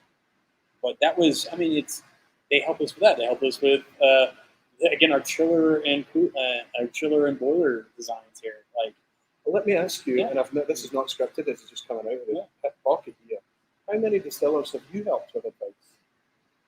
That have started now? Gosh, there's probably been about 15 to 20 that have come through here. Like every December, we do a blending class with one of our mentors, Nancy Fraley, and we have a lot of young students coming, but even some crazy. mature like MGP had people come here to learn to work on blending and do blending with us, which was a lot of fun. So crazy MGP, for people that don't know, is in Indiana. Yeah. It's probably the single biggest distiller in the US, and most of the products that you buy off the supermarket shelf, there's a higher than 50% chance that it's going to be an MGP. Right, 100%. Yeah. It's crazy. But so we've had guys like that come through. We've had a lot of smaller distilleries that have come through. Ones that have come in and interned with us, which has been a lot of fun over the years. There's a wonderful distillery out of San Diego called Pacific. John, what was Nick's distillery? It's Pacific. Nick's Pacific Coast. Pacific Coast. Yes. He came and he had a van that he lived in, like in the parking lot, literally, and interned with us for a month. We've had some friends out of the Starton Distillery in West Virginia, and what we're talking about is paying it forward. Yeah. Right. We're talking about this the idea of there being a Texas whiskey trail. That's you reaching out to say, no way we're going to, even if we try to make the same spirit and compete. Whiskey's going to take care of itself. It's going to do something. It's not going to happen. So let's raise the profile of all of our whiskey. Yeah. I think the wider American distilling scene, the wider global distilling scene, certainly the Scottish distilling scene, could learn so much from this attitude. When we're talking about these type of spirits, we are not talking about things that are just going to fill shelves and sell much the same way. It's not a commodity product. It's not it's something that people are really going to dwell and spend time over. It's a different thing, and it needs a different set of rules, I think. Collaboration is fundamental. How did the Texas Whiskey Trail come about? There was 9 of us originally. That looks like I need a clean glass. Yeah, right? you are going to need a clean glass for this guy here. This is a We're nice going place to we're be. going to talk about collaboration here. Yeah, that's a perfect example. But it was 9 distilleries originally that started the Texas Whiskey Trail, and there was us, Garrison, Balcones, Ranger Creek, Crowded Barrel? Crowded Barrel. Yes, Daniel was part of the original group that met. Andalusia. Lone Elm was part of the original group. Still Awesome was part of the original group. We've now named so many that any you miss are going to be offended. Yeah, no, But nine to start with, right? Nine to start with. Before the official announcement of the start of the trail and the association, it was already up to 12, and then expanding. It just keeps expanding every year. And a lot of it originally was us getting together as distillers. Sorry. A lot of the original was us getting together as distillers in the state, wanting to have a conversation about what's distilled in Texas versus what's not. Right. And that was a big thesis. And through that, obviously, we found a lot of camaraderie. Now, a lot of us had camaraderie before that because as small distillers, you grow up, there's a lot of struggle, and there's a beautiful camaraderie that comes with that struggle. Like, obviously, Balcones and Garrison, we've been very good friends with them for very long. Like Dan Garrison, like I'm really hoping he doesn't steal my mom away, really, at some point, marry her. Stay away, Dan. And it's been just really a beautiful kind of relationship that we've built through that struggle of really identifying, like, here's spirit actually made in the state. So what I'm actually pouring right now is one of those kind of fun collaborations that's come along. And so this is actually a product called Grayson that is a blend of Balcones, Ironroot, and Lone Elm. So we've done a couple blends of this. There's another blend that's going to come out a little bit later this year that will be this, but also Treaty Oak, which is another one of the founders. It's a really wonderful group. And so this is another kind of just collaborative thing where we all put our whiskey together, do something unique that creates almost a very different product than anything we can do individually. It's just bourbon. And it's a blended bourbon. Yeah. So there's 2 bourbons in this and 1 wheat whiskey. Wow. Okay. So overall, mash bill, if you combined all the mash bills together, 50% corn, corn, would be over corn, 50% corn. But one of the whiskeys in here doesn't have any corn in it at all. It was all wheated, Fantastic. wheat and malt. So what we're actually speaking about in terms of concept is what made the Scotch whisky industry turn from this little kind of curious thing to this mass global product that could, because of the idea that it could be made consistently easier through the power of blending. That's super fascinating. So we're not just talking about collaboration as in, oh, where did you buy your stuff? Or how do you do this? Or, we're talking about collaboration and getting together to make better products, more interesting products, to maybe spread your product a little bit further even. Absolutely. That's kind of something that when the Texas Whiskey Trail got together could not have been foreseen. No. It came out of people sitting down and having a dram together, surely. Yeah, pretty much. Yeah. A lot of drinking was involved. I've coated the glass in it. This is much more, to my mind and palate, what I would class as a typical American bourbon. It stands up to me and it tells me that it's bourbon. It talks to me about corn, but you've told me that at least a third of it is wheat, right? So, but a lot of bourbons are going to be exactly that. Exactly. So to bring that kind of nutty character from the wheats, and it's got a little bit of a chocolate and marshmallow. I'm going like almost chocolate-covered cherries. Yeah. Like a dark cherry type thing. Some of the wheat in this particular bottling is over 7 years old. There's dessert notes in this, like caramel syrup, maple syrup type, ice cream sauce, a little bit of soft spice, cinnamons, the nutmegs, the kind of softer spices, maybe a wee nip of chili. What ABV is this? 119. Oh, it's up there, right? So yeah, almost 60. So we'll put the wee nip of chili down to, bringing us a bit of grip. And cheers, everyone. Cheers. Cheers to collaborations.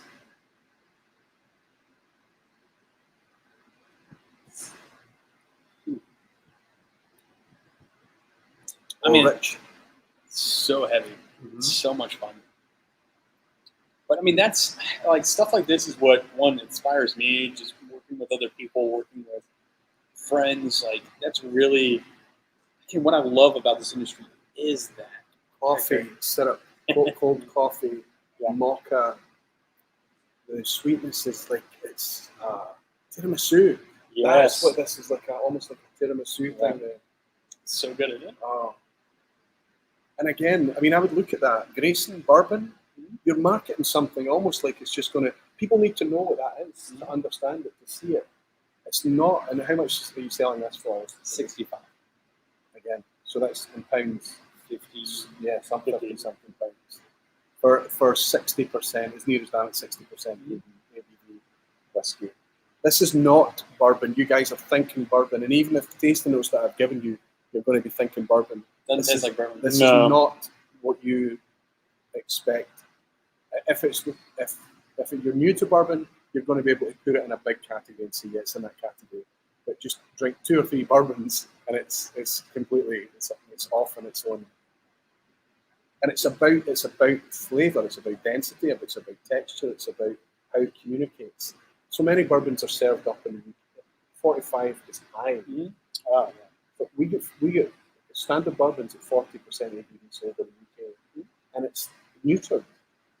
I think it's just going to be competing with mixer. When you look at column still distillate, at those lower ABVs, it just doesn't have the oiliness. It doesn't have the mouthfeel. What you're doing is you're just giving people who want to mix a drink a whiskey flavour to add to a drink. But there's nothing wrong with that. No. But we have to understand that that's what they fulfil. To put that on the same shelf or the same category is really crowbarring things in a ridiculous. This is not. It's a different drink. Completely different drink. What would be the most common bourbon you would come across in Scotland, for example? So the most common Jack Daniels, we won't call it bourbon. Right, that's the dangerous most territory. common, so Tennessee, Jack Daniels would be the most. Then follow up. Well, bullet bourbon is easily available as well as Maker's Mark. Okay. But we're also starting to see Evan Williams appearing now and being quite well received in things. Ramping up that curve a little bit. We're starting to see more brands sticking on the shelf, which is nice. We're not getting this stuff. No, this is incredibly different from all of those. Yeah. We're not seeing even the kind of coveted things like the barrel strengths and the single barrel proofs and things. We're not seeing it yet. We're seeing it in the British Bourbon Society could be buying it all too quickly. Right, so if you guys are part of that, you're part of the problem and also the best part of the whiskey community. But you're doing an amazing job as well. And just the fact that they even exist in the UK is amazing. It's just tremendous. 3,000 people strong, I think is what it is now. That's incredible. So that's where it's like. So the Berry Brothers single cast. I would like my community to taste more of this. I know that they're mostly rooted in Scotch, but it's going to help them appreciate Scotch more. But when you look at, does that make sense? When you look at bourbon that's pot stilled, it's a very different thing overall. I think that's where a lot of people early on, especially in the craft movement in the United States, it was very confusing for the traditional bourbon drinkers because they're so used to column distilling. That's what defined bourbon. And as young guys, that's crucial, we couldn't produce at the level to use a column still. Right? So we were using pots, and pot is just a completely different beast at the end of the day. And a lot of people were unsure how to feel about getting more grain character, oilier, heavier, like all those characteristics they were very unsure about. And it's, to me, I find a lot of camaraderie with a lot of the single malt drinkers who love those heavier spirits, those heavier, oilier, funkier style spirit coming out of Springbank and all those guys, that they tend to be able to understand what we're doing a little bit more. Absolutely. And one of the things that when you feel resistance or you sense resistance, you look at where the source of the resistance is coming from, and it ends up being a reassurance for you that you're going in the right direction, which is super interesting. Mark Goins, surely we're going to see Mark this weekend. Yes. Mark is partially responsible for the identity of the vPub. You have a pen that he has to get for it. That's right. Do not leave Mark's pen out. There we go. Mark's pen has to be remembered. Can't wait to be with you all. Yes, he's coming this weekend. Except Gregor. We're all looking forward to seeing Gregor as well, Mark. And I know you are too. I can't have just got a wee flurry of excitement that Gregor's going to be joining us tomorrow as well. Mark, thank you very much for your generous drama, friend. Cheers to you, and I look forward to seeing you tomorrow. Josh, will you grab the St. Sally for me? Mm-hmm. So, what I have to say, we're going to pour this as well. Oh, gosh, yeah. Of course. I'm going to hit it first. You're going to... No, I'm in. If you're in, I'm in. Here, you need a clean glass? Yes, please. Thank you. Well, look, I wanted to show some of these things. I brought some props. Yes. We're gonna just. I'm just going to ask a question so that we can draw this thing to a close. But these are. Can we just look at these things? I don't know. Is this going to be? These are clearly husks, dry husks of corn. Mm-hmm. Yeah. But this has got to be bloody butcher. It is bloody butcher.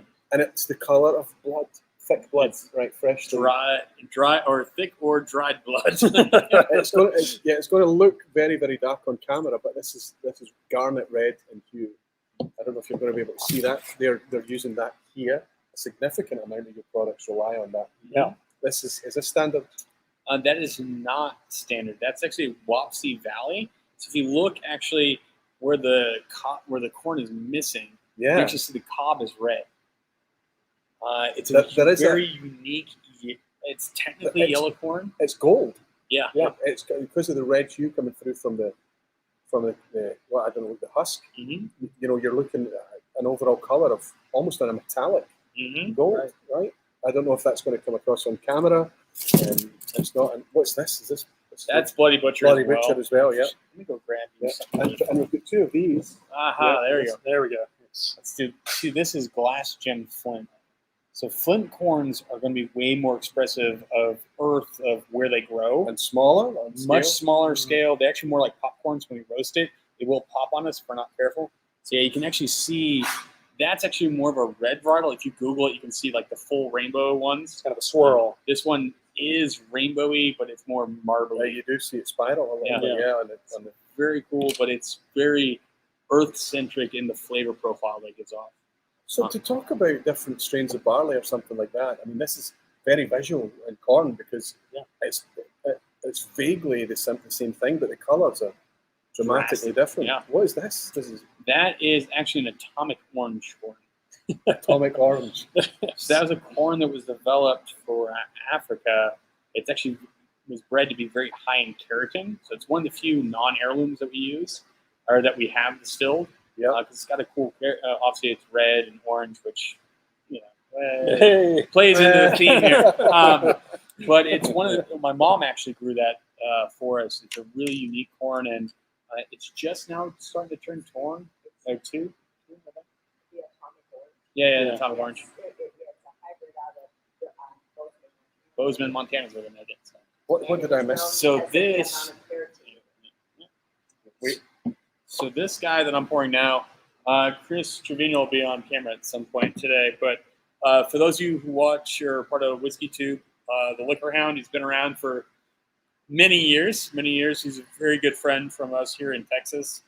And as far as collaborations, when we came up with wanting to like work together with somebody to do something really interesting, he was one of the very first people we came to. So this actually is a blend of calm still and pot still distillate. I think he initially was inspired, and we'll talk a little bit about it probably later. Oh, Chris, jump in. Yeah, come in. Talk about the rum, your Mount Gay inspiration for this guy. Yeah, I mean, always love pure rum. Thank you. This is, I mean, you might recognize this fella because he joined me we did a vPub live stream quite a while back. Interestingly, a lot of the topics that we talked about, Chris, you'll remember were serendipity. It was how a YouTuber, a super impassioned and knowledgeable spirits enthusiast, went through an online virtual platform to build a presence and things, and ended up. So serendipity is a strong theme throughout. So sorry to interrupt. It's a play. This is the first time we've actually been in the same space together, right? That's very true. Yes. Sorry, you interrupted. No, I was coming in from outside. I'm sorry. Right, let's get you as near to that mic as possible. So met Chris at a whiskey festival where I didn't know anybody. I just wandered in. I wasn't actually tasting anybody. I was just wandering around tasting things. Chris saw me as the lonely person just kind of wandering around. You didn't know he was Likarish. No, I did not. That's something else is at play, right? This is this. Yeah. So I was just wandering around this lonely lost puppy in this whiskey tasting. And Chris, afterwards, I was like sitting at a table. He's like, "Hey, dude, come on over, like tasting this stuff with us." And I ended up pulling a bottle of Likarish out, which you guys don't know, that's our corn whiskey aged in peated malt casks. and it's super fun. Yeah, and port cask. Super fun whiskey, but that got your attention. Oh, it changed my life as far as corn whiskey, because before that, corn whiskey was corn whiskey. You know what I mean? It wasn't very good.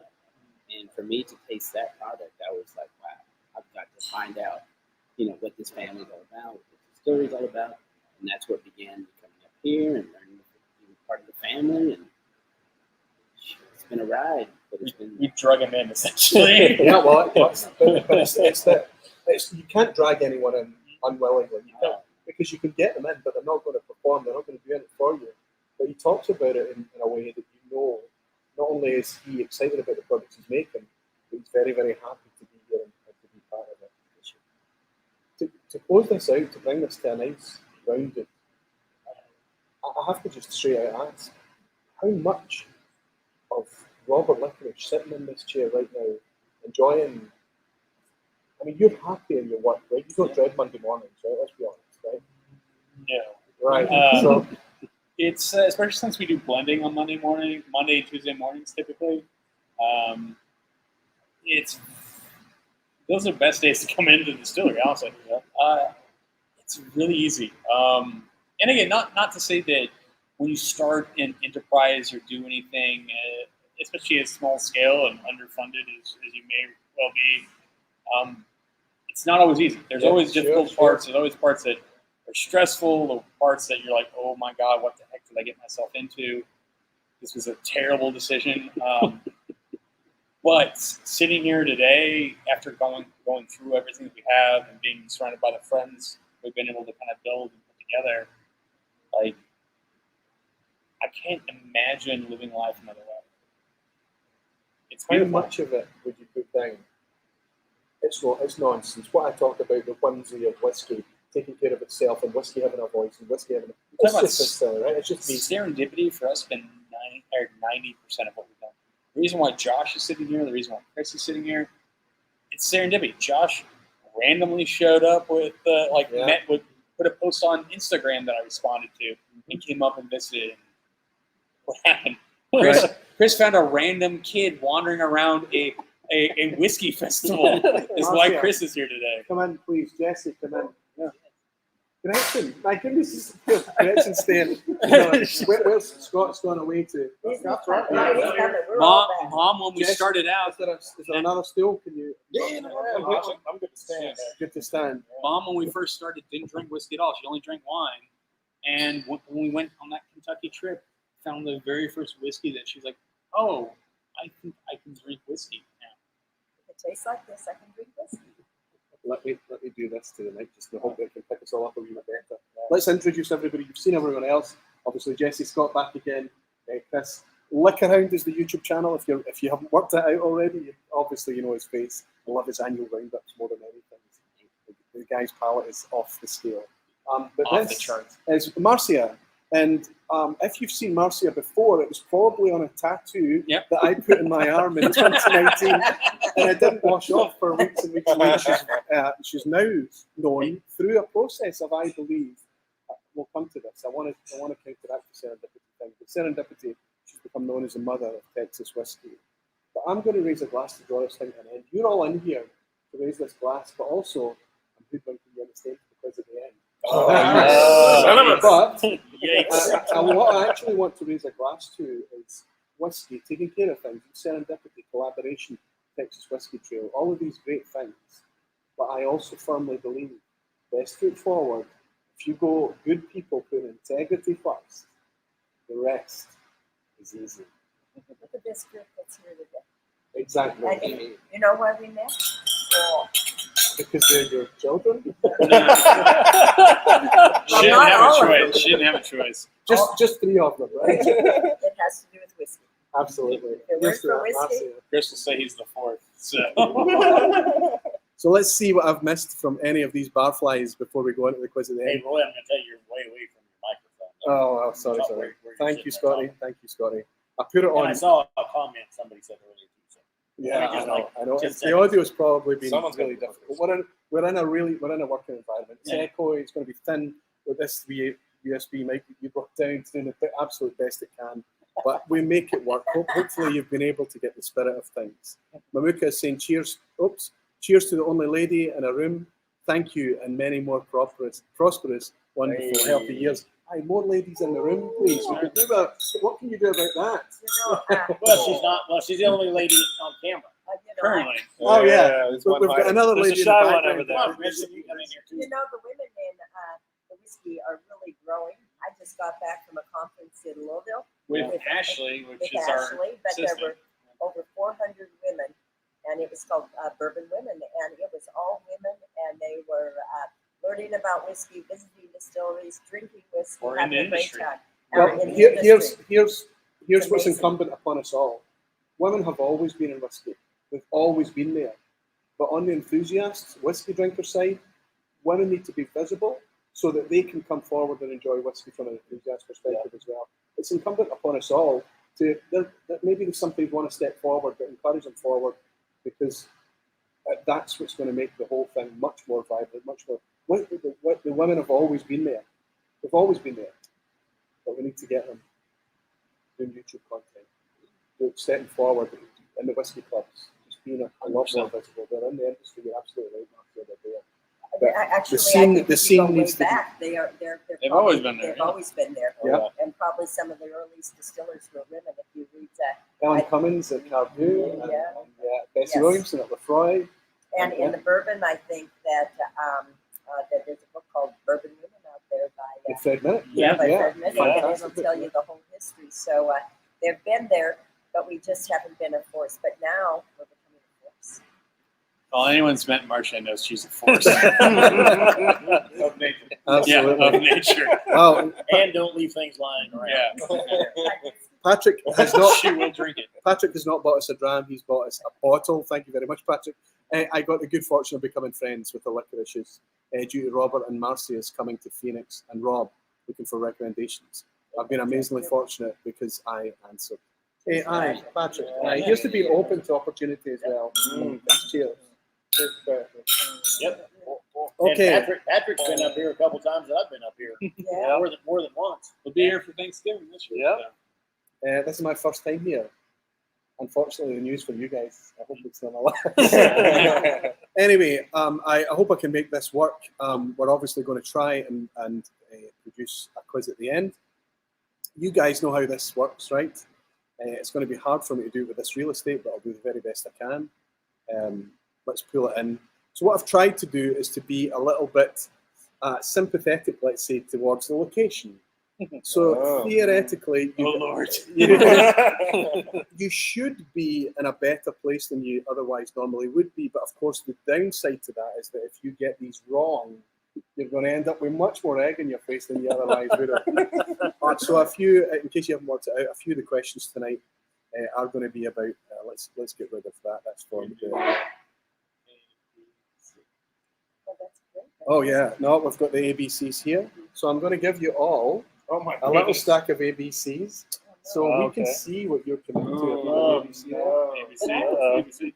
There's no changing your answer at the last second. Done this. You've been here for years, Marcia. ABC, Jesse. Did I count it out right? That's amazing, right? So what we'll do is when you commit, we'll do a wee countdown and we just hold our wee ABCs up so that we commit. Why am I playing? I know the answers. So I can cheat off the back. I should step out. What am I doing? Okay, good luck, everybody. It's a regular vPub quiz. It's no different from any other. It's multiple choice. So even the monkeys have a chance of getting a 33% hit rate, right? All you're trying to do, the pass mark is normally 5 out of 10. The first 5 questions are always easy, walk in the park type stuff, usually. And then returning, the return home tends to get a bit trickier. And we always finish on a Jimmy Leg ASAT question at the end. A question that's deliberately designed to be super, super awkward and just belligerently obtuse. So enjoy it, everybody. Let's make this as big as I can and still make it possible to see the chat. I don't think it's going to work because every time I click on this to make it go forward, it's going to get rid of the chat. So I need to shrink it down. We just make it work. Chat's going to be a wee bit weird, but this chat's going to go a bit wild Read it tonight. off to Marcia. You don't have to worry about it. Yeah, it's too early to celebrate anything right now. Let's go with question 1. Good luck, everyone. What is the name of the vivid red corn which is often used by Ironroot? Oh.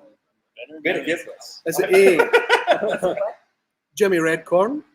Is it B, Bloody Butcher? Or is it C, Scarlet Pearl? 2 of those are legitimate. Yeah, Well, 2 of those are legitimate red corns. an easy one to start with. Hopefully you've worked it all out.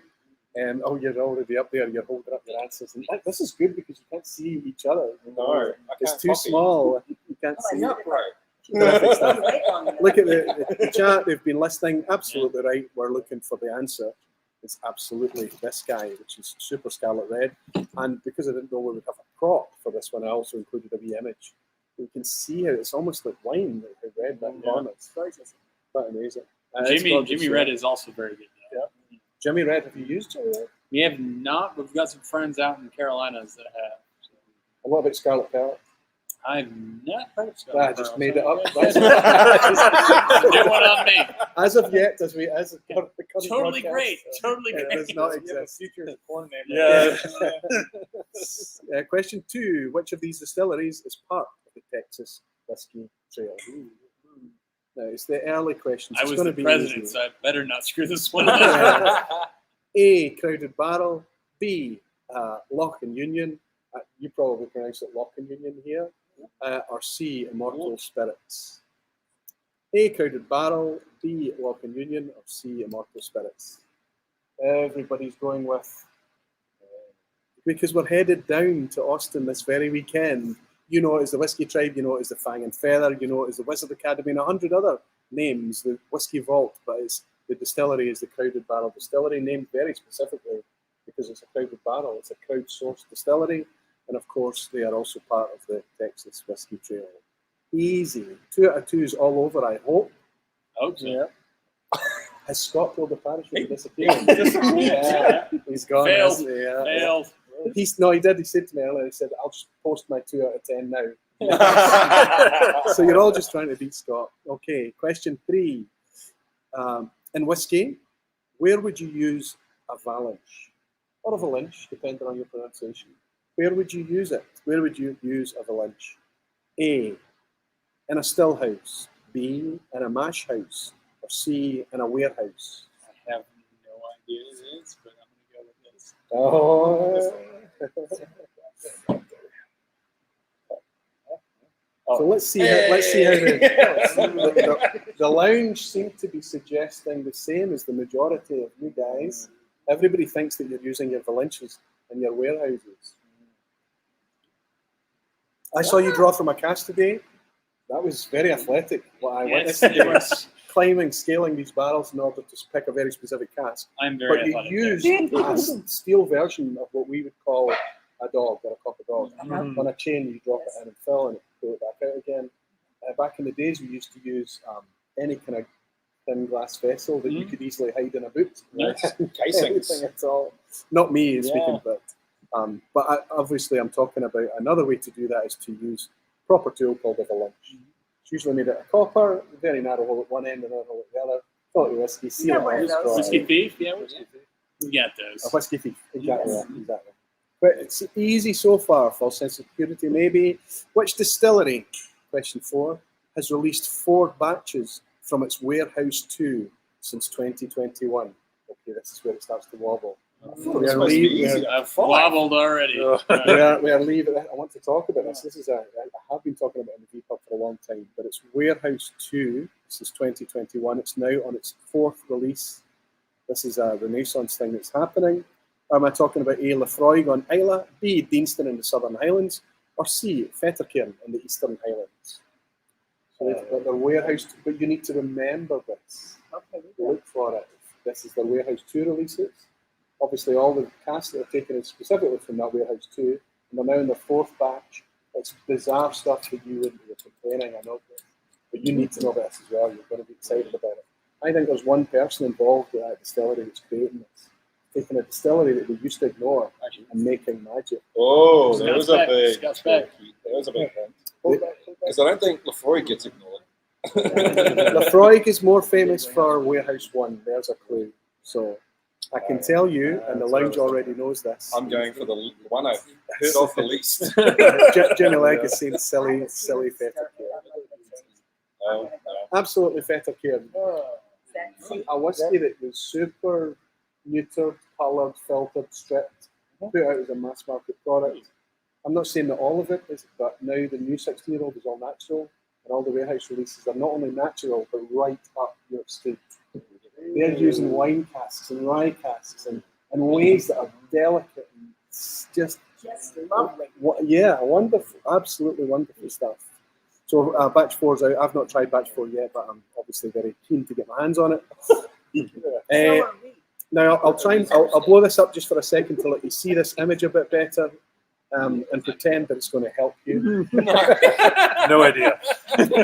So There's definitely a I would say Scottish. Scotland. Yeah.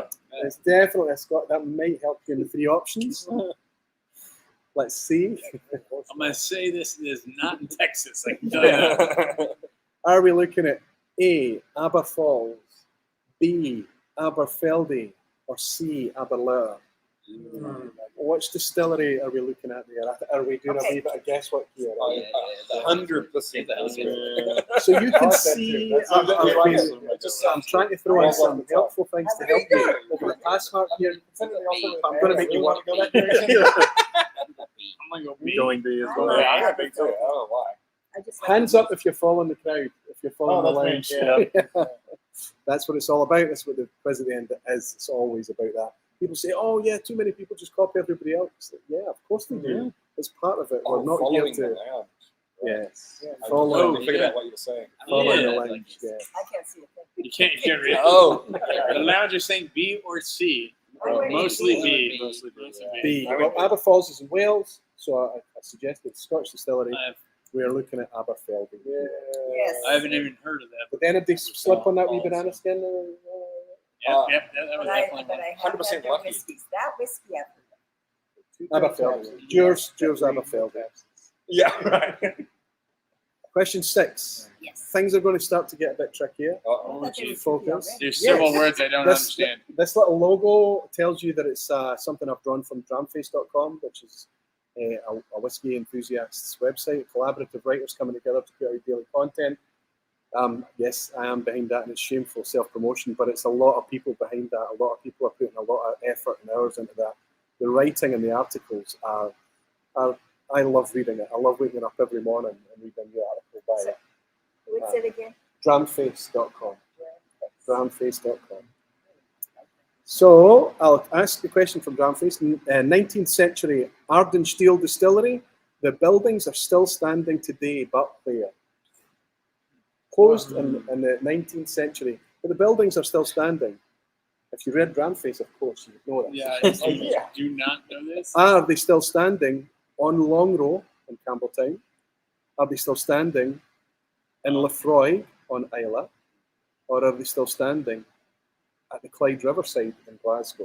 I'm going to be wrong on this one. Wait, is that Ross? Ross Cool? Ross Gill.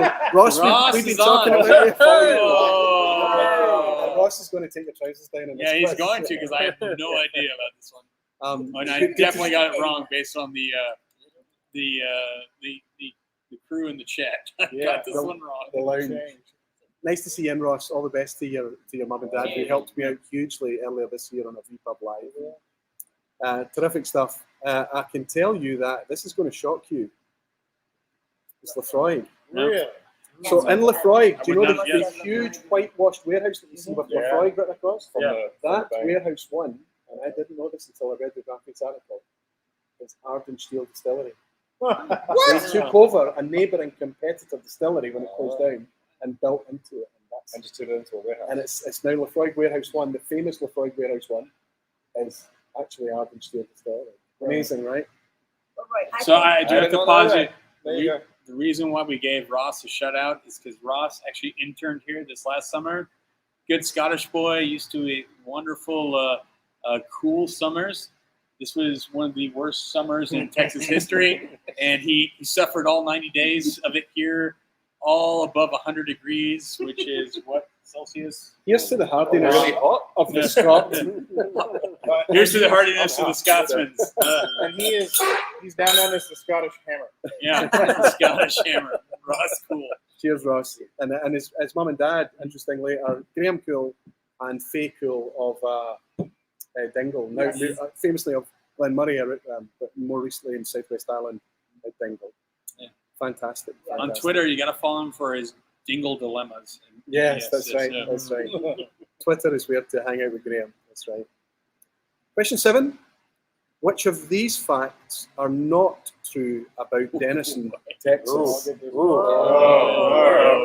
Okay. into the history things, What is not true? I can't read this. I can't either. Okay, A. The gunfighter, Doc Holliday, was a dentist here. Alright. B. The first American electrified interurban railway opened in 1901. Or C.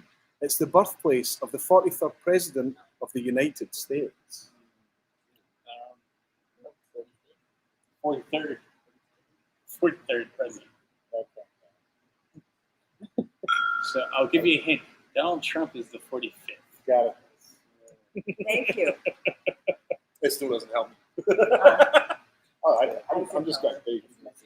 Jimmy Legg is saying, what has this got to do with whiskey? Jimmy, we are in Denison, Texas right now, and I think it's fascinating. Sister cities of cognac. Sister, the whole story of Ironroot that we didn't even touch on. No. It's just that we could do a whole other live stream on the reason that you're called Ironroot. It's fascinating. Which interestingly saved wine and cognac and everything that was on the back of wine, but also the reason that needed saving was also the birth of Scotch whisky and the popularity. That is Scots exactly right. stepped in to fill the void that brandy left. It's so all intertwined. It's It is. incredible. So Jimmy, aye, there you go. So what is it, everybody? Well, we, I saw. I mean, we're at sea. Doc Holliday was a dentist. Yes, he Yes, he was. was. We even celebrate He was? Doc's Holiday Okay. Festival in the fall. The first American electrified. That's where you go. Oh. Yes, it was. We were. The first interurban railway, yes. Yes, the So Katy that Trail must was mean one by of them. process of elimination that Eisenhower was the 34th, Yes. which is why there's a banana skin in there. So I know a lot of you will be Dyslexia shouting. gets Yeah, it. yeah, there's a banana skin in The there. 34th president was born here, but George Bush was not born here. But he's a Texan. Ah, you've worked out George Bush. Yeah, there you go. Terrific stuff. There you go. He was born in like Virginia or something like that. Nice the Denisons managed to pass that one. Question 8. Ironroot pays tribute to T.V. Munson, exactly what we've just been talking about, who helped save the French wine industry from destruction. What does T.V. stand for? Oh, I got that one. Jimmy's going to be, what has this got to do with whiskey? T.V. stands for A. Thomas Vernon, B. Thomas Volney, or C. Thomas Vollert. Hold up before we get ours. Well, let the chat catch up with us. Yeah, Most of us know this one. We'll just let them kind of, because they do take it very, very seriously. A 10 out of 10 is they would genuinely celebrate it. I have visions of people getting a 10 out of 10 and stripping the top and doing laps of whatever environment. So interesting, we weren't the first distillery in the city of Denison. There was actually a distillery here that did a bottled and bond whiskey cream. And so we see in Fort Worth, Texas, there's a lot of like cows and stuff that are, but it was actually the cows that made the cream for the whiskey cream that was made in Denison. Yeah, the whiskey wasn't made here, but the whiskey cream was put together here. That was how the milk and the dairy element and the spirit mixed together here. So, but you are the first legitimate. First, like full distillery from scratch. Which is the fourth thing that should be celebrated about Denison. Yeah, exactly. After the railway, the Doc Holliday dentist, and the president. I can tell you, if you haven't worked it out, what is it? Show everybody what you got. Are we all thinking Volney? Oh, yeah. Thomas definitely Volney. Munson. Thomas Volney Munson. Which I didn't know about until I read Ironroot's history and ended up down a rabbit hole of the whole phylloxera. It's crazy, isn't it? And how it interplayed with the Scotch landscape, the global whiskey landscape, actually. It's a wine condition. It's a wine. It's got so much to do with People need their booze. Yeah. That's what the takeaway is, right? And that's where the name Ironroot came from. The Ironroots Exactly. in Texas that saved the French wine. That's right. The phylloxera-resistant vines were able to be grafted through the work of Munson. Fantastic. Question 9. Second from the almost over. The pen is almost over. Are you keeping your scores? No. Yes. I missed I missed I one. missed the Freud one. Freud one got me. Yeah, before I got it. As an inventor, as well as a horticulturist, Munson is also credited.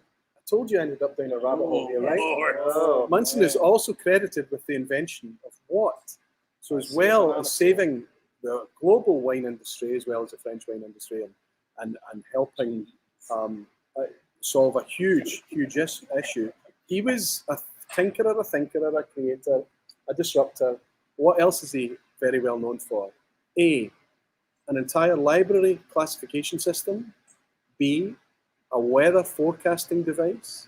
Or C, a primitive helicopter. I have no idea. Right, all stuff ridiculous. The idea of the quiz at the end, even if you don't know, is to plant interesting things in your head. Remember we talked about seeds earlier, so just there's maybe going to be something that you're going to want to go. Is that Read them right? one more time. I can't. A, did Munson invent a library classification system? Don't follow me. I have no idea. Did Munson B, invent a weather forecasting device? Or C, a primitive helicopter? I say helicopter purely because I want it to be true. I like the way you say it. It would be great. It seems What's to late me- 19th century, early 20th century, right? So I almost think that I've read On a helicopter? something really weird. He used to do something really weird. okay, well, go with it.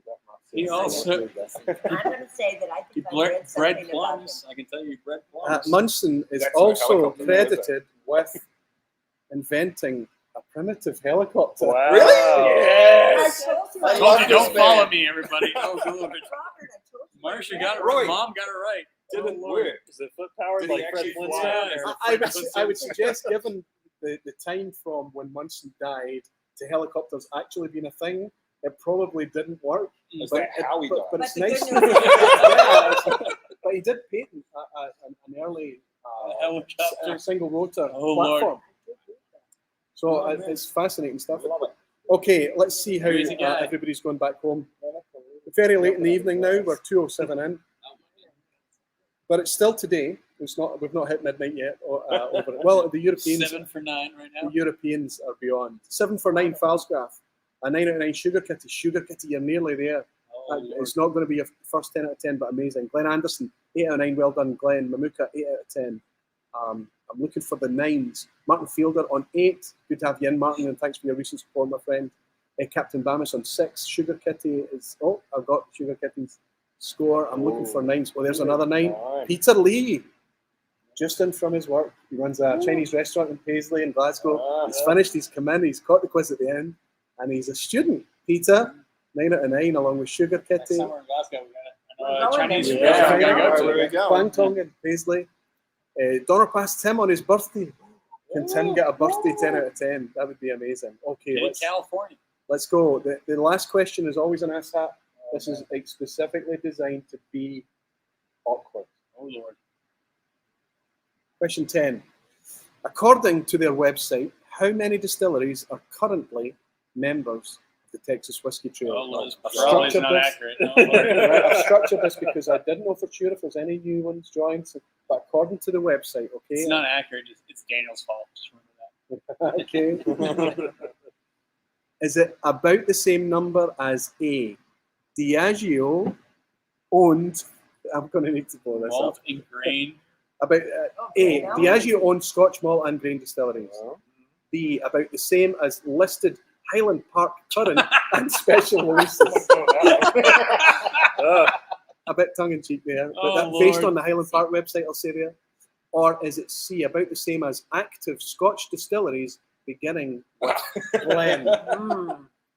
So you can see, you might know how many distilleries there are on the Texas Whiskey Trail, Yeah. but you need to But good know luck. more than that. We don't know Okay. either one.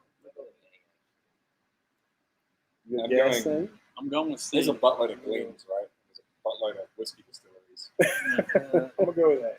I'm I'm going going to C. go, since nobody's picking B, I'm gonna go with You me. gotta be the dark Oh, horse. I'm gonna be the dark horse because I'm not the idea. But they have a Okay, lot I of- can tell you that according to the current website and the current state of the website, the number of whiskey is growing, and the Texas Whiskey Trail is the same as the amount of Scotch distilleries, beginning with Glen. You can see it's about 26, but you've told me I since got it, 28 now. I think there's I don't So- know. two more than I got that. the last one right. So well, it's 25 on the current Texas Whiskey Trail site. Maybe 26 it's- Glens. It's, The current and special releases on Highland Pubs website is actually the highest at But 32. Yikes. Yeah. Very first distillery I ever visited was Highland Park. Oh, there you go. I bet you it's a cracking visit. I've never is. visited it. The next time you It's a go heck to of a visit, jaunt to get there. yeah, but we should go together. Yeah, I would Maybe love that's to. what we should We've all do. decided that we're all coming because you have so much to learn about Scotland. And Scottish Absolutely. distillery, so we We- should come visit. There's so much to learn. We all have so much to learn. Cheers. Let's There's always more let's to celebrate who's actually managed to get their 10 out of 10 tonight. I saw a couple. Somebody's angry. Look, got the asshat. Only 9 was too, okay. There was 2 assets because the helicopter one Yeah, that is was the pretty- Munson that was a one bit is ridiculous. a bit of an I asset. got that one. Sugar Kitty. Sugar Kitty Let's got celebrate it. 10 out of 10. Sugar Kitty. Well done. Donald Bass Whiskey Tim managed the 10 out of 10. Happy birthday, Tim. Well done. If it's going to come, it should come today, my friend. Fantastic stuff. Mark Goins on 7 out of 10. Clear pass mark, good score. Nicholas, good to see Nicholas on 6 out of 10. Erwin Laranaga on 7. Fantastic. Not too bad. Bruno Martins is celebrating a score. He's quite happy. Lassie Oatsman on 9 out of 10. Looking for 10s. Sugar Kitty, well done. Graham Fraser, 10 out of 10. Ooh, one of our students. One of our super knowledgeable bar flags. What a guy Graham is. Well done, Graham. A 10 out of 10 for Whiskey with Molly. Ben, again, a student. Oh no, 10 out of 10 is the score I didn't get. No. He has had a 10 out of 10 before. How did Still, that? 8 How out of did 10 Jeremy is get an brilliant. 8.5? It's the quiz at the end. You can take any score you like. Yeah. You're only playing Give against yourself yourself. half a point. Half a You're point. only playing against yourself. Listen, I have. I'm really looking forward to now because my work's finished. My job is done.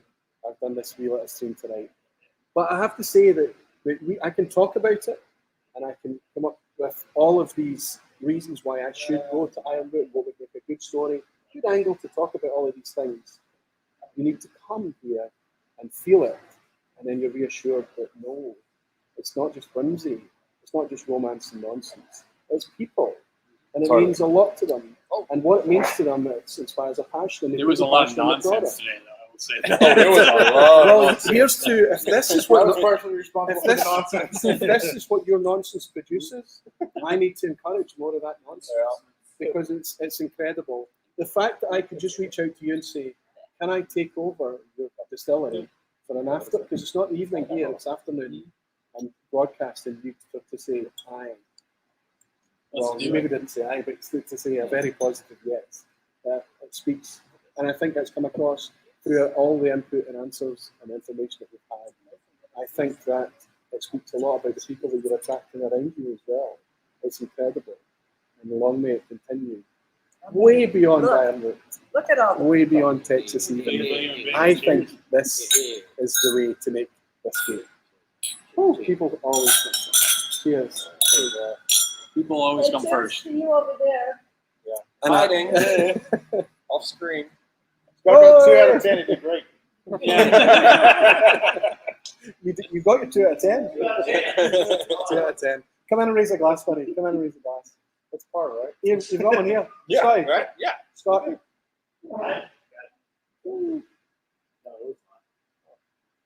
So we've got Scott back again. I appreciate this is a different vPub. The on-location vPubs will always be a wee bit kind of hit and miss. The audio is going to be a bit poor. We're going to be dealing with background noise and all of these things, but hopefully it captures just a little bit of the spirit and everything else that's going on. I think it's a privilege to be able to do these things, and I would like to, from time to time, continue to do them from here, there, and everywhere. But to be broadcasting to you from where they make all of this spirit, right in the center of the distillery in Denison, Texas, is a privilege that I could not have imagined when I met you in 2018. And neither could you probably, but thank you. Cheers. And thank you to all It's not you. the same kid he was in 18, right? I'm far more foolish than I ever was before. I've almost missed that. I don't want to miss Jimmy's bought us a wee dram. Let's see what he's seeing. Our friend Jimmy up in Nova Scotia. This is as much fun as I've ever had in Texas. Yeah, cheers to you, Jimmy. Leg up. And I flew over you, Jimmy. I was flying over Nova Scotia, and guess what I was thinking about? That's right, the whiskey you make down there at Glenora. Jimmy, thank you very much for your dram, and thank you for dropping in. Thanks to everybody. Thanks to all you beautiful whiskey folk and dedicated barflies. You're all dearly loved, and I look forward to hanging out with you a week from tonight when I'm back home in cold, damp Scotland. Until then, Sláinte mhath. Sláinte mhath.